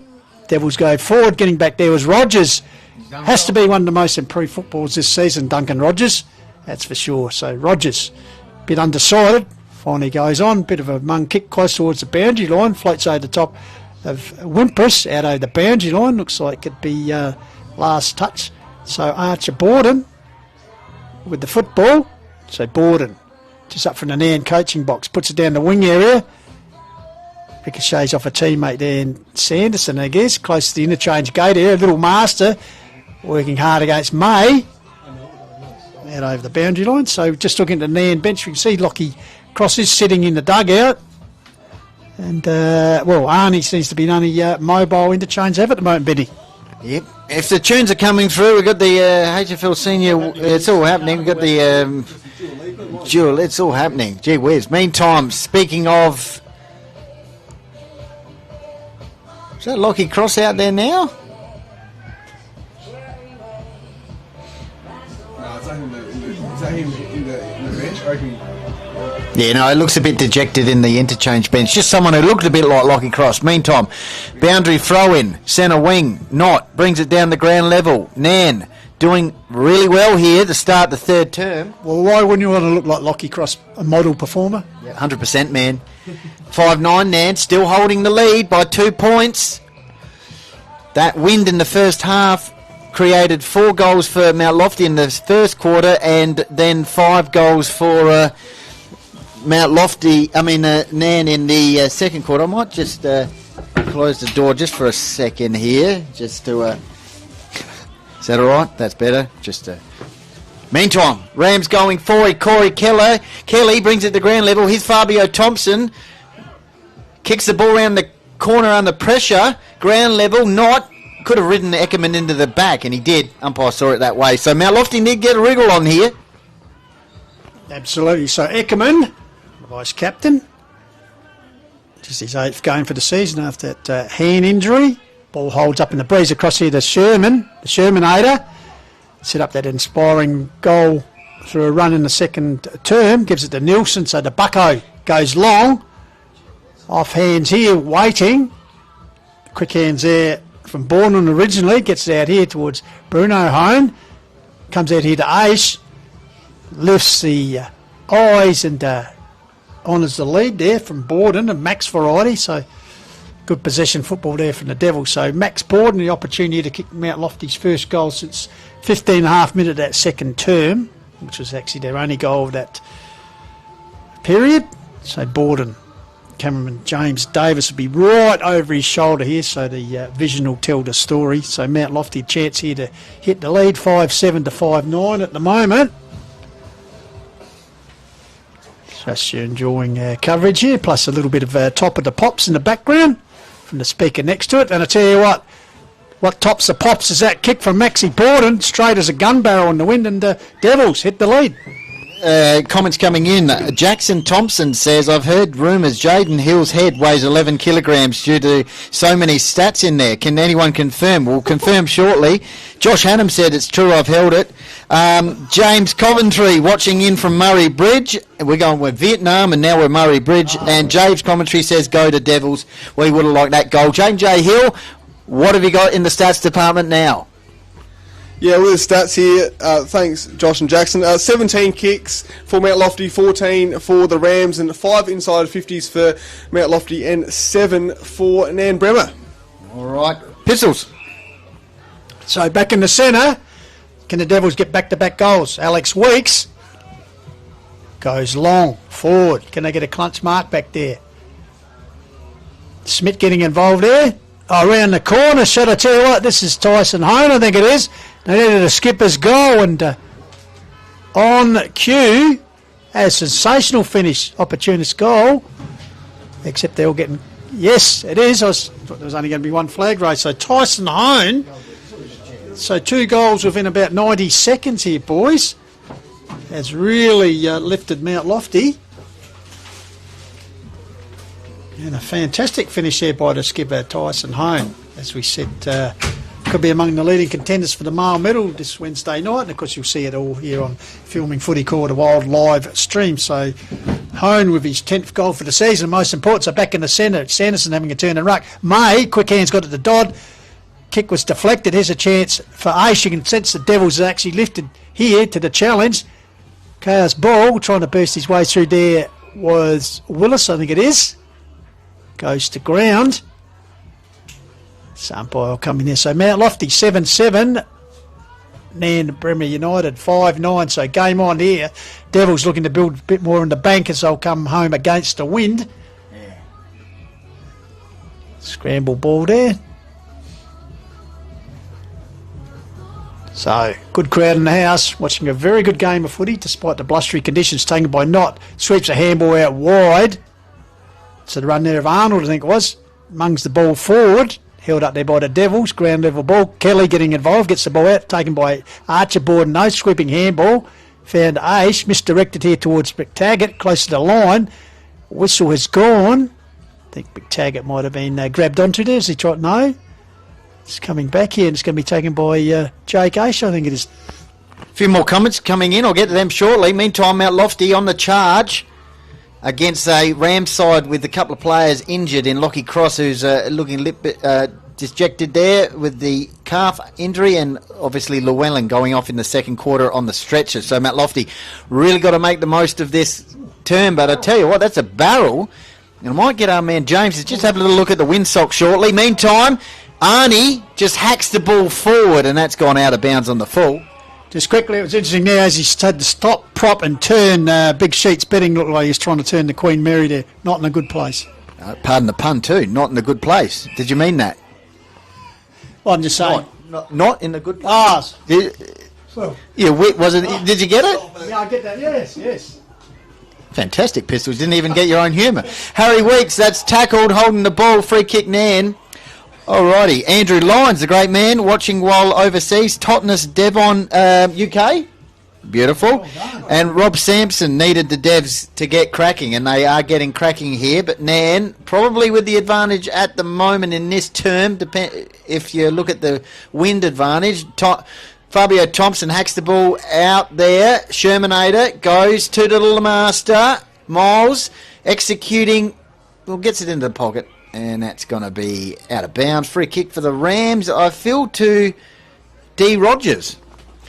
So Duncan Rogers just ran from the scoreboard, which leaves Mount Lofty 7-7, Nairne 5-9. So Rogers kick on the Yench wing. You can see the wind just take the ball there, and Dodd, who really wasn't in the contest or wanting the ball, it stuck right in his hands. In turn, he gets it across here. Rams coming back, zigzag football. Intended target there was Corey Kelly, showing plenty of pace there. The former Mitcham superstar, but out over the boundary line. So resultant free kick will go to Harry Morby. So Morby, half-back flank area, puts the ball high. Sykes really needed him to get in the game for Mount Lofty. Ball headed out. Dodd, quick hands go to May. May high kick. Here's his Scara. Nilsson. Morby again, under pressure from Arnie, puts over the boundary line. They look back at the academy boy. Umpire Scott Bowe says no intentional over the line there, so the academy boy will pitch it in. So Kelly to do the ruck work. Kelly, Sanderson, Kelly in front, tried to flick it over the back, taken by Harry Weeks, hacks it forward. Here's a chance for Arnold. Bounces truly for him. He's got support from a teammate there in Brooks. Keeps the ball in front of him. Well, Brooks, well done. In the meantime, he was scragged when he didn't have possession. So William Brooks with the free kick, just on the wing area. Goes long. Target here is Scara. Drew, off hands. Betting lurking. Oh, quick hands there from Scara to Drew, who was pushed out of the contest. Oh, I don't know. But anyway, not the benefit of the replay here today, unfortunately. But Anyway, Jamie Drew will tell you it was there as he'll go back and line up. And this could be the first score of this quarter for Nairne, and a valuable goal as we approach the 17-minute marks. 5-9, they trail 7-7. Yeah, all right. Drew, directly in front. Stabs at it. Salutes the HFL senior women for Mount Lofty. Gives them a kiss and celebrates in style with their Cobra. So Jamie Drew kicks an all-important goal up towards the tennis court end of the ground here at German Arms Oval in Harndorf. And this is a great gutsy performance at the moment from Nairne, as Sheets Betting just says, I'm going to have a bit of a break with that, and he's limping badly there on the interchange bench with the left calf. So at the moment, Nairne have really, well, 2 injured players and a half. 2 blokes on them and 1 good leg between them, I reckon. Half fit Sheets. So Nairne holding firm. We'll go to J&J Hill shortly for his comprehensive analysis of the opening 20 minutes of this third term, but at the moment you have to say Nairne looking good, trailing on the scoreboard though, but they're going to come home with a breeze. Not Wimpress. Rubchik on the left boot, kick inside 50. Drew will crash in here. Shermanator got the handball out, tried to get it to the skipper and Tyson Hone. Good hustling here by Drew. Look at him. He's a key forward and he's now working around on the wing. They'd like that there, the Nairne supporters. Good hustle by their spearhead, number 11, Jamie Drew. Got no Archer Connolly today. So let's see if he comes back over the next few weeks. Stoppage situation, not. Up against Grundy in ruck. Scoreboard, 7-7 Mount Lofty. Nambour United 6-9. 19 minutes gone. Grundy got it down the ground level. Mount Lofty, 2 goals in a matter of 90 seconds to Borden and Hone, but since then haven't been able to get a wriggle on, take them advantage. Here's Hill. Umpire's gone a free kick here for the male medal contender. Oh, yep, we are. Lofty 88.9 FM, Adelaide Hills Community Radio, also taking the feed. Borderman, Courage. Mark of the day contender, that one. Go to Jaden shortly. Meantime, mark taken there by Whitwell. Half back line, Duncan Rogers, one of the best actors in the comp, just guides him, tells him where to kick it. Kicks it up the wing. Big pack here, 3 numbers there, but a good mark there by Benia. His first real look at it there, and Tyson Hone's off pistols. Yeah, great work by Hone there, just sidestepped and honoured the lead of Sykes. So really Sykes' has real first look at the ball this afternoon. He's been well held back there by the Nairne defence. So Josh Sykes, 24 goals for the season. That's missed a bit with injury. He actually kicked 48 last year. Just shows you his impact when he's on fire. So, as we said, restricted this year. So, cameraman James Davis right over his shoulder here. So, can he extend the Devils' lead here? Important kick here by their former Avelston Birdwood spearhead. I tell you what, that is a beautiful kick by Joshy Sykes. As we said, his first for the afternoon. More importantly, the 8 for the Devils. So they just squeeze their advantage a little bit further. Third goal of the term, 3 plays 1. As we said, half-time score, the country division second semi was Gumbaraka 3-8 to Birdwood 6 behinds, and we'll update you with that further. So Mount Lofty, 3 goals to 1 here. So 8-7 to 6-9. Trust you're enjoying our global coverage. Great to have overseas expats watching a good game of Hills football. Comes back here to Wimpress, goes forward. Thompson in front, dropped what he should have taken. Scara gave it to Hill, and in turn gave it to Drew. Alex Weeks flicks the ball out, fisted forward by Tyson Hone, taken by his opposite number as a skipper. Knott puts it forward. McTaggart, good smother there, kept the ball in front of him, comes out here to Borden. Max Variety's upended, he's got his kick, it'll go out of bounds on the full, result in free kick. We'll go to Nairne. Jaden, take us through the opening 21 minutes. Well, 33 kicks to Mount Lofty, 34 Nairne, but tell you what, Sykes loves a goal against the Rams. It's his 9th goal against the Rams, and also his 7th goal this season against them. So there you go. Anything else capturing your attention this quarter? Yeah, like I said, 33 kicks to 30 in favour of Mount Lofty. The inside 50 count, 13 to 10 in favour of Nairne, considering the wind advantage. So that's quite interesting there too. Well, there you go. And that wind is still going towards that the Pine Avenue end of the ground. Boundary throw in. Grundy got it down to Hill. Hill got it out. Handball from Waterman, got it to Wimpress. He'll get onto that trusty left boot. He's a smooth mover. Kicks the ball forward. Scara 2-on-1. Copped a heavy blow and earns a free kick. Courage there from the number 41.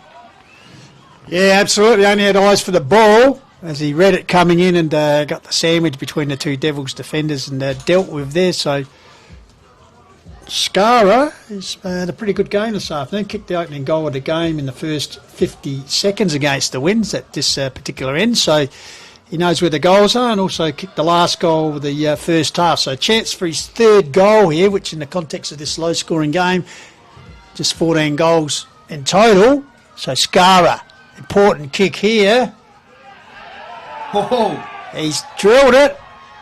So, game on here as they get around him to realise the importance of that goal. So, Rams, only the one goal against win in the first term, as I said, through the agency of Scara, and now Drew and himself have kicked. So, they're ahead on the ledger board in those stakes, Benny, against the win. I think Mount Lofty defenders there may be questioning whether it was a point. Is that right, Joe? Yeah, especially Ash Eckerman. He was, thought it might have gone away from the goalpost, but anyway, it's a goal, and it was the first time Adam Scara has kicked multiple goals in the A grade, and it's the first time since round 14 this season that he's actually scored 3 goals, which was in the B grade. How good, as you would say. Wimpress weaving his way through traffic onto the left boot, setting up that goal for Scara. Oh, great work by Scara. Brings it to ground level. Eckerman fumbles it. Corey Kelly says you're going to ground with Rupchik. It's almost holding a nut there and not paid. Well, okay.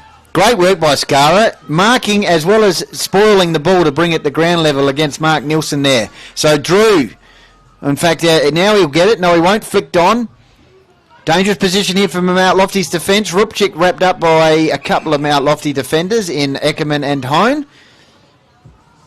24 minutes gone.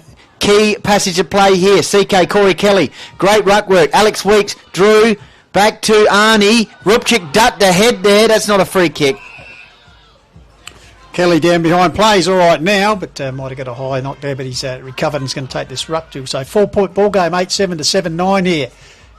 Qualifying final action here on Calder Wild Hills Football League. Good game of footy.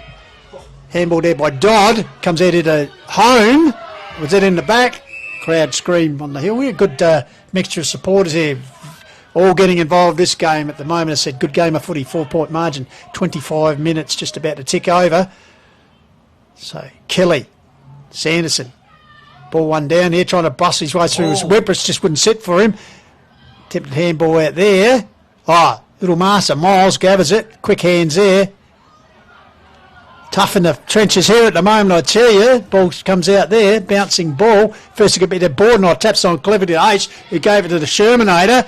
Long handball up the line here, finds Bruno Hone. Lifts the eyes, puts it forward and honours the lead there of Archer Borden. Borden wheels onto the right, goes towards the top of the square. 2-on-1 here, and chipping across. Taylor Martin's looks like Lockie May being used to bolster the defence in this quarter.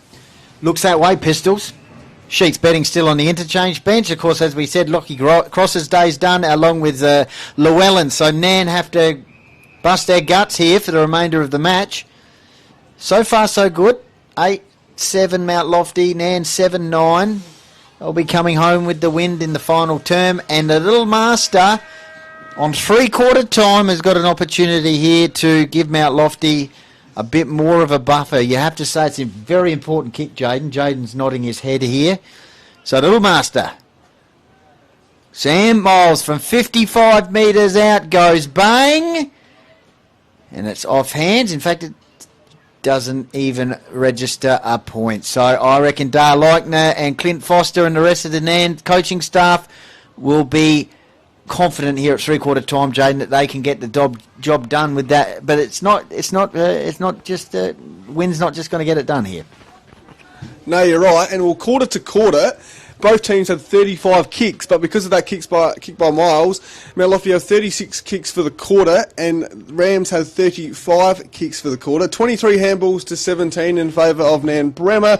The inside 50s was 15 to 12 in that quarter in favour of the Rams, considering Mount Lofty had the win advantage. So that's interesting there. Marks is 9 to 8 in favour of the Devils, and the centre clearances, the Rams won them again, 4 to 2. So Mount Lofty unfortunately can't win the centre clearance, but when they get the ball forward of centre, and their running power is really good at the moment, Mount Lofty. So something to look out for Nairne, and it'll be interesting to see if anyone is on Dylan Wimpress at the stoppages, because he is just running rampant in the centre clearances at the moment. Running hot on the Jaden J. Hill stats machine. Yeah, he is. It's just the way he is able to run from the stoppage as well. There doesn't seem to be anybody on him, so it'll be interesting to see how they go about that. All right, just before I pass back to Pistols, a couple of comments in here. Jade Ingram says, "Come on, Rams." So a bit of love there for Nairne Bremer United, of course, on the Call of the Wild Facebook page, and we're going on the Hills Football League Facebook page as well, Filming Footy YouTube, and Lofty 88.9 FM across the Adelaide Hills. And here's a couple more. Jackson Thompson's tuned in. He's got a bit more love for you, Jaden. And Damon Hill, all class from Hayden Anthony Walter. You'd have to agree with that, Pistols? What, Jaden? All class? Oh, absolutely. Damon. Oh, Damon, yes. Well, and you. Oh, thanks. Must go with the name. Jaden Hill, Damon Hill. So, three-quarter time, very good game of footy. Devils. 3 goals to 2 in that quarter after, fluctuating game. They actually led by 21 points at quarter time. Nairne Bremer with a good second half. And Daryl Boots here watching the mighty Rams with Jules and Barney Carmen in Berry Springs in the Northern Territory. 37 degrees. Well, I tell you what, it's a little bit cooler than that. Get that. And the Aussies in 32 degrees at near Weewa.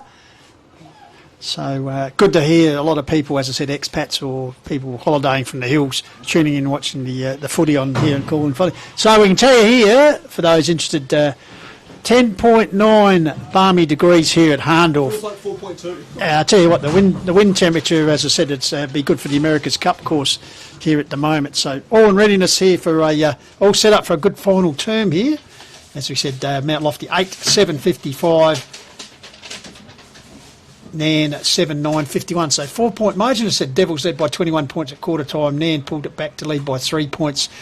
And now the Devils with their noses in front as we're going to turn to home. Of course, the winner of this will advance to next week, the second semi-final, to meet the undefeated Harndorf for the direct passage into the grand final. And of course, the loser will face the winner of tomorrow's Father's Day elimination final in the first semi-final. Of course, you'll be able to see all that action tomorrow, Sunday overtime work for us, Jaden. We'll bring you all the action. Of course, that game tomorrow, Mount Barker versus Euralia, coming to you from Heathfield Oval. So we'll be bringing you all that on the regular channels. Through Filming Footy and also on Lofty 88.9 FM here in the Adelaide Hills region. So sides have broken from the final huddles. As we said, Nairne will have to do this a tough way because Lockie Cross out there, but moving like sticking plasters at the moment, Jaden, so you wouldn't expect that he'll be taking any part. Also betting in the wars, and of course Zach Llewellyn going off with that unfortunate, what appears to be a knee injury early in the second term. So be walking wounded for the Rams.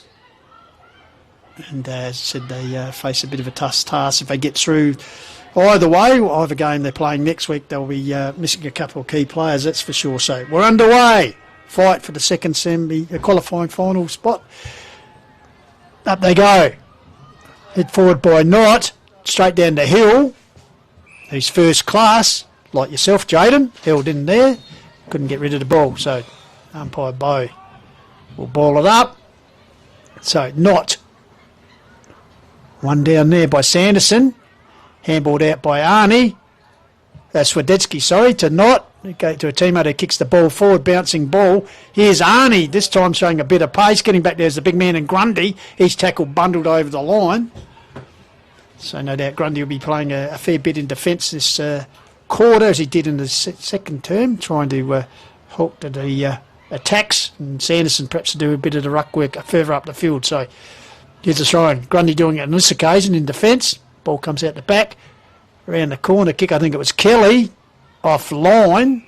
Geez, Jaden, what did you do to him? Give him advice last night. He missed that one from the square, and that one he's missed everything out of bounds on the full. So no doubt his junior kicking coach at Mitcham will be ashamed if he's watching. So Nielsen brings the ball back in.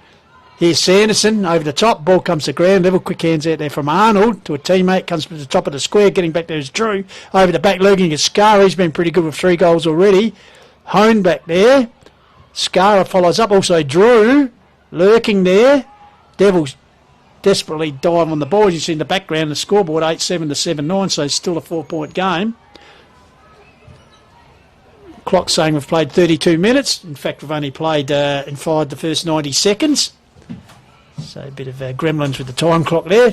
Hack forward towards the top of the square, through for a minor score. So Nairne opening the scoring here in the final term with a minor score. So back to a 3-point margin here in the qualifying final. So the Devils to bring the ball back in through the agency of Eckerman. They'll go towards the Yench side of the ground. Sets it up. Sanderson's the target over the top. Got his hands to it. Ball spills down.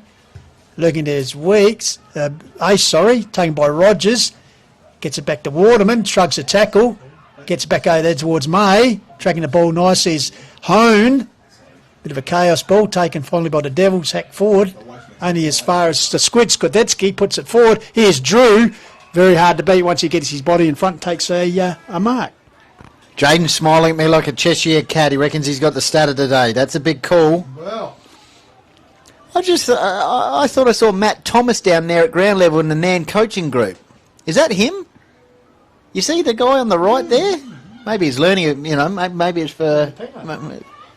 Maybe he's maybe he's got a day pass or something. I don't know. learn from the reigning premiership coach. Meantime, Jamie Drew. Right behind it there is cameraman James, and that's gone through for a minor score.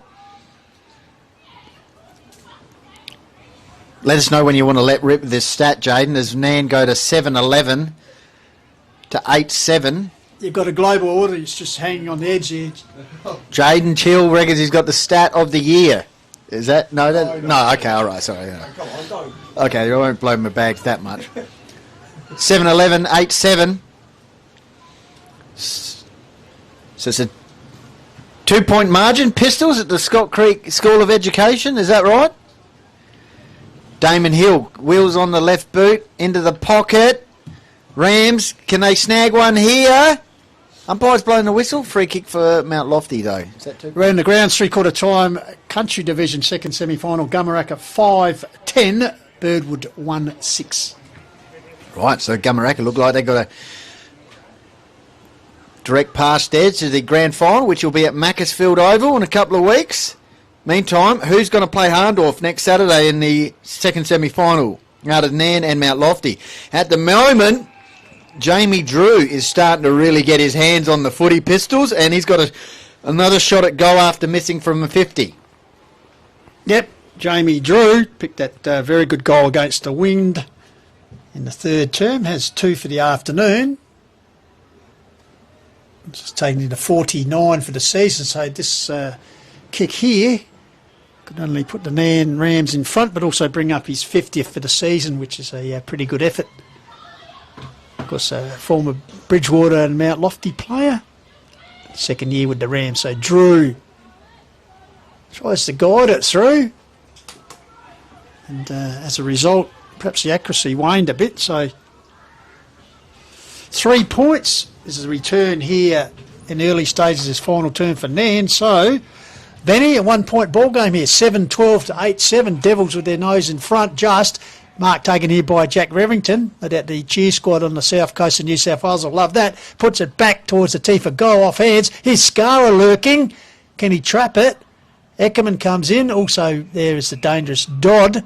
Ball out over the boundary line. The academy boy comes into play. And of course, umpire sponsors. Of course, Cherry Glen Osmond, Mount Pleasant Butcher, Sterling Hotel, Mortgage Choice through Matt Adam, Appel and Sports Power Mount Barker.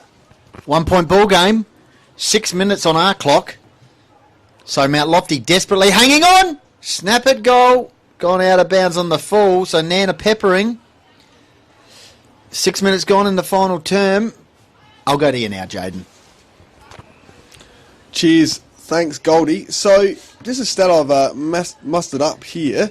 So, well, the last time that Mount Lofty won a game here at Harndorf, I believe, was round 17, 2010, I believe, Pistols. So, they defeated Harndorf 40-33. So, it could be 14 years since they won here at Harndorf. There you go. He's very happy with that. He was swinging in his chair. He was excited about that stat. I think he's got a few more to deliver shortly as well as Buckets Nilsson takes the mark on the half-back flank. Give us a little bit more in a sec, all right, Jaden? Okay, he's happy with that. Thumbs up. Buckets Nilsson kicks the ball up the wing. Mount Lofty need a goal here. You just feel. And here's the man to might deliver. Tyson Hone goes to Benia. Come on, Spearhead. Step up, here's your chance, handball out to Miles, Miles goes to Sanderson, young man kicked the point, and he was just a little bit nervous when he kicked that one. Absolutely.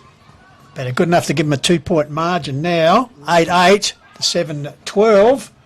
So Hannah Smith runs out to square, puts out towards Big Knight, also May, so Lockie May, reigning best and fairest for the Rams in the premiership year, gets it up, trying to track it one-handed was Drew. Oh, he's got the paces. He just pulls away from Eckerman. Has a flying shot at goal, but once again, accuracy is the major factor there. So out of bounds on the full. So it looks like it'll be Fabio Thompson. Chips the bite line. In fact, that stat, as I said, 2010. I think up until last year, that was the previous season that Mount Lofty had played in the finals. In Division 1, of course, as the ball comes back here. Bouncing ball. Here's a chance for Dodd around the corner. It's deflected with a smother. Wing hard back there's Thompson. Gets the run of a teammate. Comes out to McTaggart. Comes back here to Bruno Hone. Oh, a clever little kick forward. Trying to find Ace. Oh, great work by Jack Revington. Just off the shin there. They'll be loving that down the south coast. But as a result, the free kick will go to, last touch will go to Lofty. Up the line towards McTaggart. Marks in front of Arnold. So McTaggart swings onto the right, puts it further afield looking for Hone.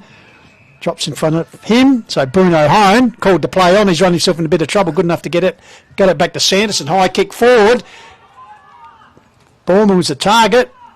Borden lurking. Gives it around the corner to Miles. Has a flying shot, but just wide, but does manage to bring a point up. So once again, stretches the lead to 3 points. So 8-8, 7-12, and we've played 9 minutes final term here. Qualifying final. Trust you're enjoying our worldwide coverage through Filming Footy, and also on Lofty 88.9. I reckon that is Matt Thomas. He's just anyway, that's all right. He's just Darlightner just trying to will his side on a little bit there in that passage of play. Maybe that just lapsed over the last minute or so. 9 minutes gone. 8-9, 7-12. So 2 points the margin. Man need to get a response here. Dodd goes the underground kick. Rupchik, can he pick it up? He can, and centre the ball now. Arnie's around the area, so's Sheets with the calfed up, taped area, or the taped up calf, get that sentence right, and Drew hustling. Great work here from Mount Lofty as well, equally. Trying to clear the ball out of the fence. Ball goes up, ball goes down, Scara tackled. So inside 50 now for Nairne. They need to get a goal soon. Sheets is hobbling, that's it. So ball up, ground level. Who's going to win out? Arnie. Holding the ball. So here's a real chance now, Pistols, for Jack Reed to switch play, and the Fabio man is on. Yep. Gives it a teammate. Over the top here is the run of Eckerman, streaming out. Gives it back here to Thompson. Fabio puts it up the line. Finds Aish. Kicked a couple of goals already. Goes further afield against the wind here. Chipping in nice and reading that well was William Brooks. The quiet achiever. Handballs it off to Lockie May. Oh, sells a bit of candy nicely. Lockie then nurses the kick up the line to Rupchik. Did he take it? Slips catch? Yes, says the umpire. So wing area, Elijah Rupchik. Sit back in the side latter stages of the season. So Rupchik, not a lot on offer. Sets it up high. Let the tall men do their job. Off hands there, Thompson getting involved. Oh, Drew, quick hands out in direction of the squid around the corner. Bouncing ball, then follows up. Go and get your own football. Well done there, boys. Skwadetsky over the line. Umpire said yes. And that is great persistent second effort, Benny Goldfinch. Coach Eichner would love that work by Skwadetsky there. The kick was smothered, followed up. Got the holding the ball, so now he's got the opportunity to perhaps angle difficult shot here, but the chance to put the Rams in the lead. 7-12, 8-9, 3-point margin. Coming on the ground, Damo Hill. I think Lockie May having a bit of a breather. So here we go, tight in the pocket. Just when you thought Mount Lofty could get one. He's kicked one goal for the day. Oh, how's about that kick? One for the year, sorry, not for the game. And that's touched, and that's gone through for a minor score. So how many Nairne kicked this quarter? 4 points. Hold on to your hats, that's the what I was looking for. Like the goal umpire? Yeah, it's windy, but it's tight. 12 minutes gone in the final quarter, and it's 7-13 Nairne to 8-9 Mount Lofty. Who's going to get through to the second semi-final? Hard to tell at the moment. That wind's still going towards Pine Avenue, which is Nairne's scoring end, but Mount Lofty has shown that they can get it up this end of the ground and have a shot at goal. Sanderson had that shot and just went through for a point before. Here he is, snap round the corner, out towards the wing. Borneman wheels around, back to Aish. Aish handball over the top, cut out there by Jack, rolling Jack. Snap, and it's gone out of bounds in the full, but I reckon Mount Lofty now have got a good chance. Pistols are working the ball up the wing through Archer Borden. Hang on, we got a bit of a chat here between the Academy boy and Scott Bowl. It's going to be touched, and it's going to be a boundary throw-in. Yeah, Jake Ace perhaps disputing that, but must have been touched off the boot. So the Academy boy will bring it back in. Pitches it high. Over the back of the pack, waiting Skwadetsky. Dispossessed. Dot over the top there of Hone. Tyson variety. So umpire Bow pitches up. Umpire's doing a good job in blustering conditions. Not just fists it forward. Running onto his Dodd. On the left. Wobbles one forward towards Scara. Dispossesses. Lurking was betting. Just couldn't quite get it. Here's a danger kick if it's grabbed by Roger. He grabs it in front. All he needs is to get on the boot. Handballs it back to Scara. Around the corner. Sorry, it was actually Wimpress. Then the slaves, and that's a miracle goal. Wow. Fantastic. Wimpress. In the sleeves, I thought it might have been Scara, but fantastic work there by Dodd. Left foot and got it forward. So in the end, Wimpress with his first goal of the game, but most important, and they're back in front. 3-point ball game, I believe, Benny. 8-13 to 8-9, so he made that 4 points. Yeah, no, he just fisted his chest there and said, come on, guys. They've just hit the lead now, Nan, by 4 points. Meantime, some comments coming in. Jade Ingram says, come on, Rams. Jamie Lecourtier, Jaden, he said, you're the best looking stats man going around. So no, in fact, you're the best looking stats man in the hills, not going around, so maybe. And Rochelle Bennett says, go Rams. So Rams Army up and about as they hit the lead by 4 points at the 9-minute mark of the final quarter. Yeah, so the Ramley would be very impressed. 15 minutes gone, I should say. So midway through the final quarter, can Mount Lofty strike back? They need to pretty soon. Eckerman with the tackle. Jane J. Hill, you ready to deliver something soon again? Yep, you'd give us a thumbs up. People are captivated by your work. All right. Knott holds his ground, fists that one, tried to get it to Dodd. Here's that man, Duncan Rogers. Tries, oh, look at the torp, it's a low burner. Here we go, Fabio Thompson says, come on, lads, let's go. They trail by 4 points now, Mount Lofty. Out towards Aish. Aish takes the mark just around from Dale Leichner and the coaching staff, and that's sure not the best kick. Jaden. Cheers, thanks Goldie. So 26 kicks to Nairne, 19 for Mount Lofty, inside 50s, 9-4 in favour of the Rams. So they keep dominating the inside forward 50 count. Where do Mount Lofty need to get something going here? Well, probably need to get McTaggart or Tyson Hone sort of into the game in the last quarter. McTaggart's been good around the contest as well, but interesting to see. I think McTaggart's right in the contest now, so interesting to see what he does. It's Dodd, meantime, Pistols. Yeah, Dodd puts it forward.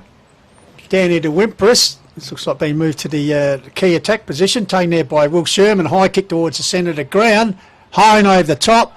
Well grabbed up by Rupchik. Gives it a run here of Rogers, who really probably tried to do too much. So good tackle applied there by Hone gives it to the vice captain, and Neckerman gives it to Borden, who's run down perhaps the wrong option there, as Drew all over him like a cheap suit, made sure that he couldn't get away with that. So Jamie Drew, good defensive work.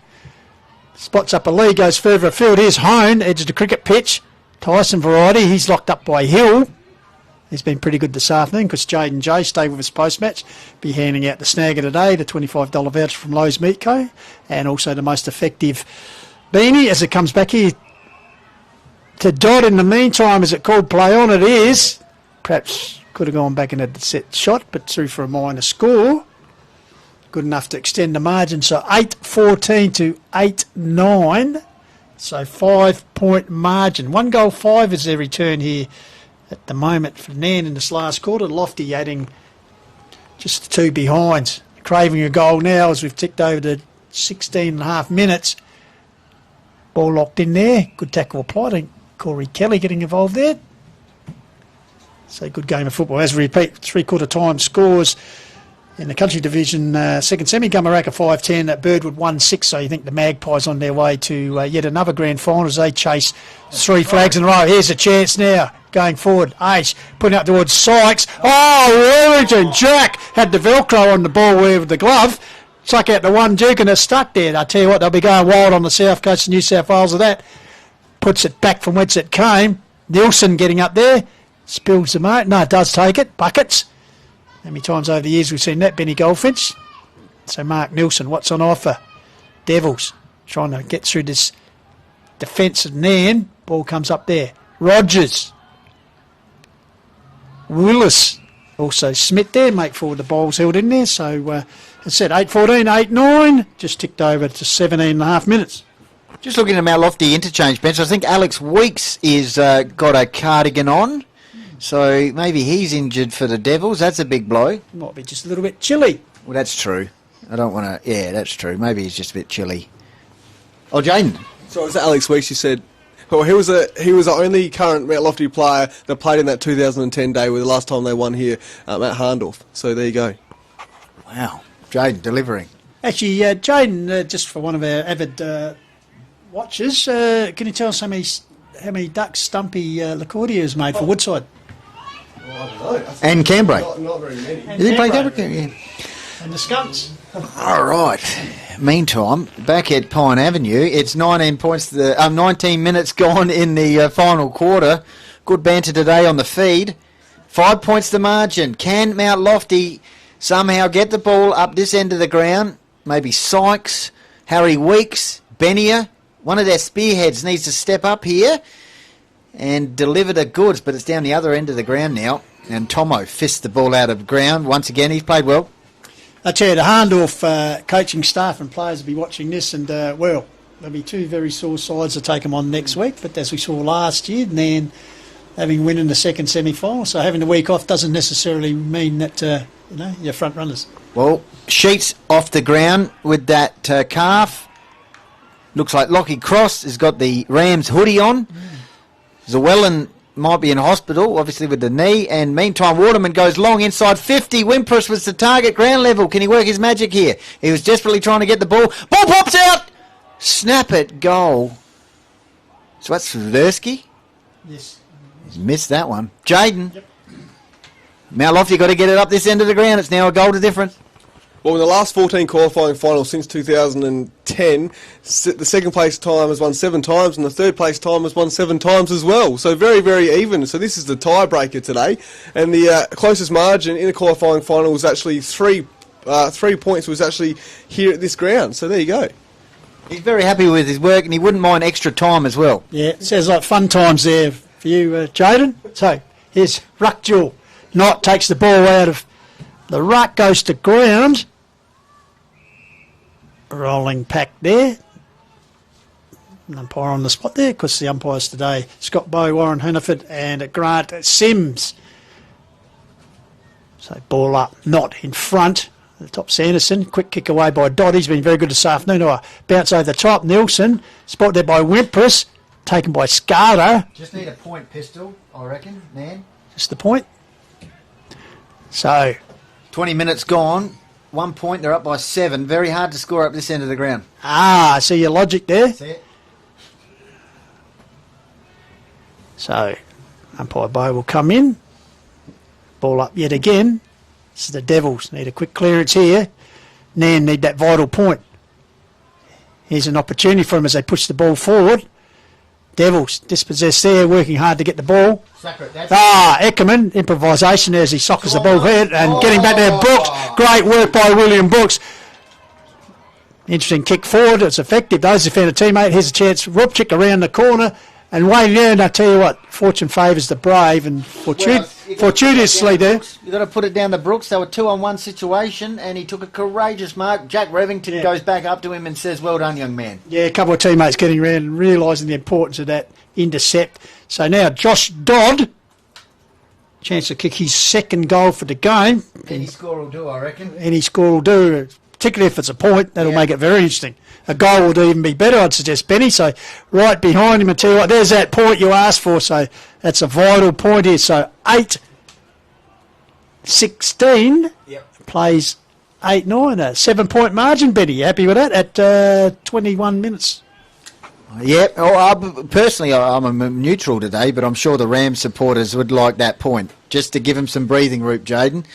We'll go to Jaden again. 23 minutes gone in the final quarter. Just how Mount Lofty can get it up this end of the ground and get they need a couple of goals really now.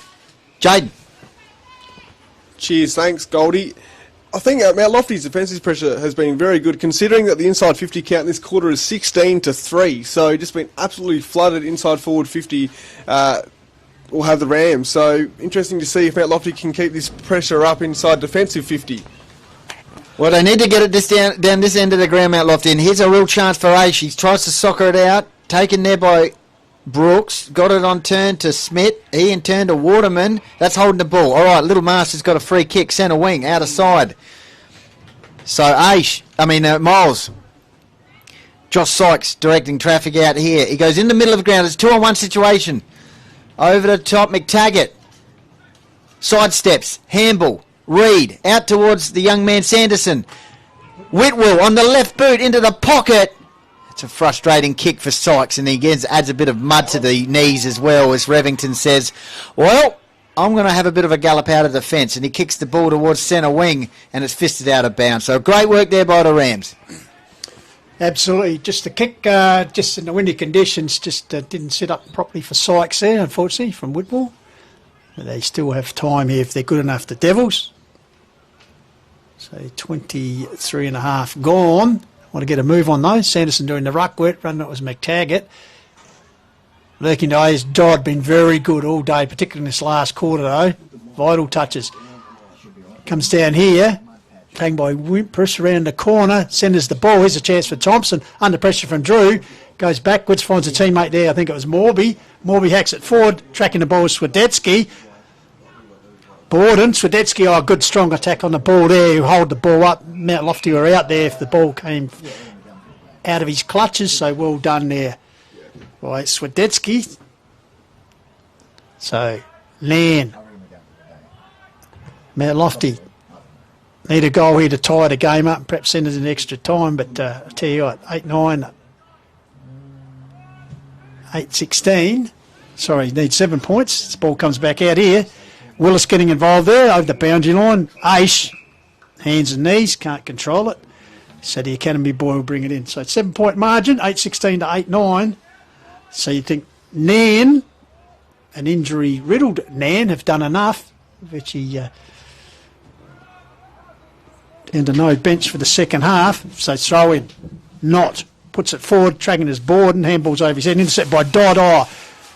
Taken high there. So Josh Dodd. And there it is. The final siren's gone. It's been a very gutsy effort here by Nairne. Yeah. And so they've run out winners 8-16 to 8-9. So stay with us as Jaden J will be doing all the post-match stuff. Yeah, I've got to hand him this microphone. We got one today. So, yeah, well, there we go. Gutsy win indeed for Nambremma United. Danny Strout was tuned in as well. So great work there, Danny Strout. Just having a look at Alex Weeks at the moment. I think he was injured. But meantime, walking wounded for the Rams. Lockie Cross in all sorts of strife with that left calf. Sheets betting, limping majority of the game with his left calf. And Llewellyn off in the second term. So a gutsy win from Nairne. They go through to the second semi-final play. Harndorf. We'll be back shortly. Out in the middle with Jaden J. Hill. Just connect with James.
Thanks, boys. So here with Josh Dodd, most effective player of the day. Got the beanie and also the Archies, and also the snag of the day with that long bomb as well there. Take us through the goal and take us through the day in general, mate. Yeah, the goal. Obviously going down with the breeze, probably back most of our kicks, and myself from probably 50.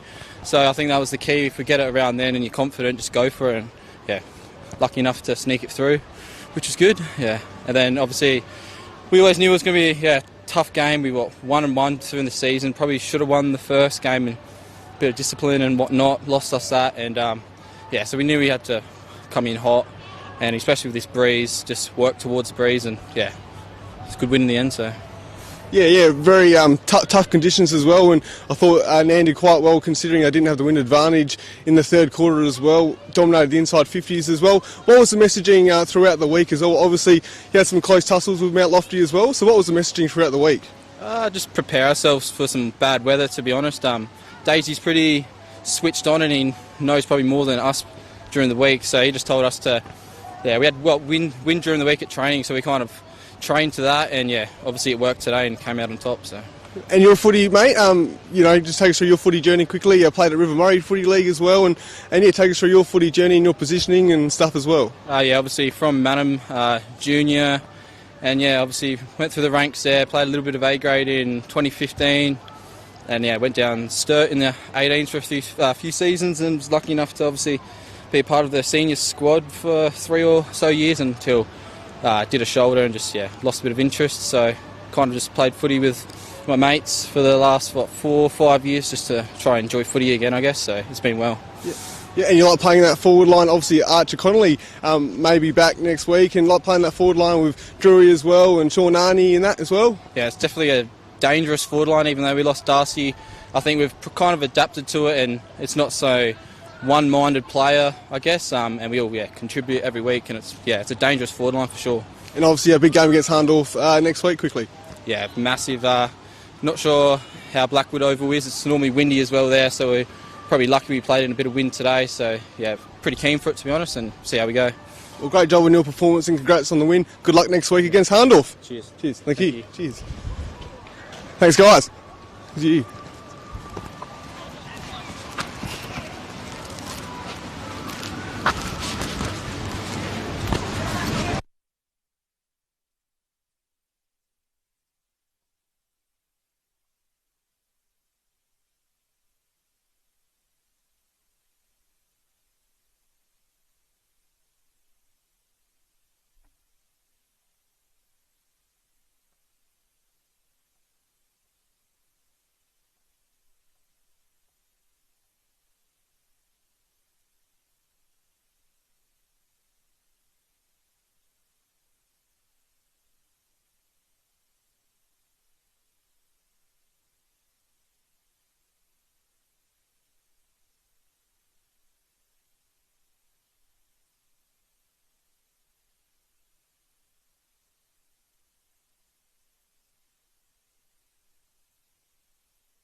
All right, welcome back. Jaden to Jay Hill live there at ground level. Thanks very much to Jaden and Josh Dodd with the BOG and the Archies, of course, the Dartfish Beanie, and also the snag of the day.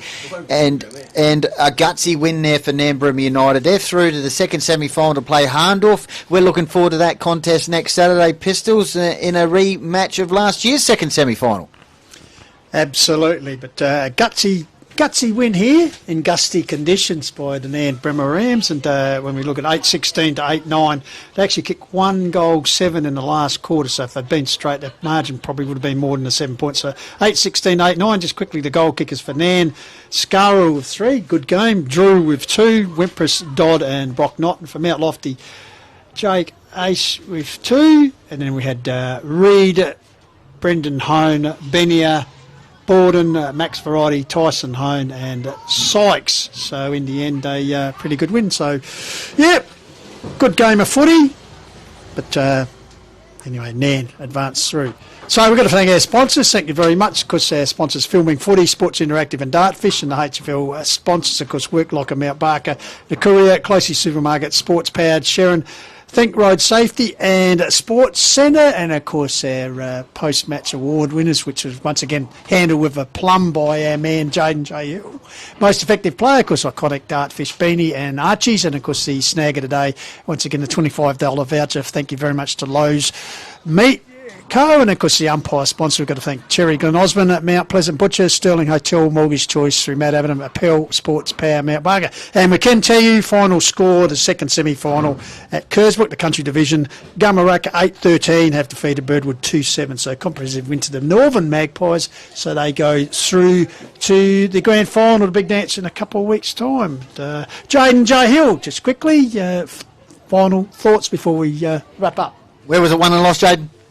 Well, just in the last quarter, 38 kicks to 31 in favour of the Rams, 17 inside 50s to 5 in favour of the Rams in that quarter. So just the overall game stats here, inside 50 count, 71 to 34 in favour of the Rams. Absolutely dominated that one. Disposals, 247 to 203 in favour of the Rams there as well, and kicks 175 to 143 in favour of the Rams. And just clearances? Yep, and so the centre clearances, hang on, Goldie, in the last quarter, the centre clearances, it was 1 each there in the last quarter, and then in general, the 14 to 5 in favour of the Rams. And so just a stat here, guys. It's actually the first time since 2013 that a team came from trailing at three-quarter time to win the qualifying final. So there you go. That was, I reckon that was Uradler. Yep, Uradler against Lobethal in 2013. Well, the best looking stats man in the Hills Pistols has delivered. He'll be back again tomorrow, which I'm sure everyone's looking forward to on Father's Day. It will indeed, as I said, the elimination final tomorrow, so Father's Day special. We'll pack up and move to Heathfield Oval, Division 1 A-grade knockout class, Mount Barker and your Raider districts. Always an experience off the balcony, so we'll be looking forward to that. So thank you very much, Jane J. Hill, Benny Goldfinch. Got to thank our producer, cameraman today, doing it all, James Davis.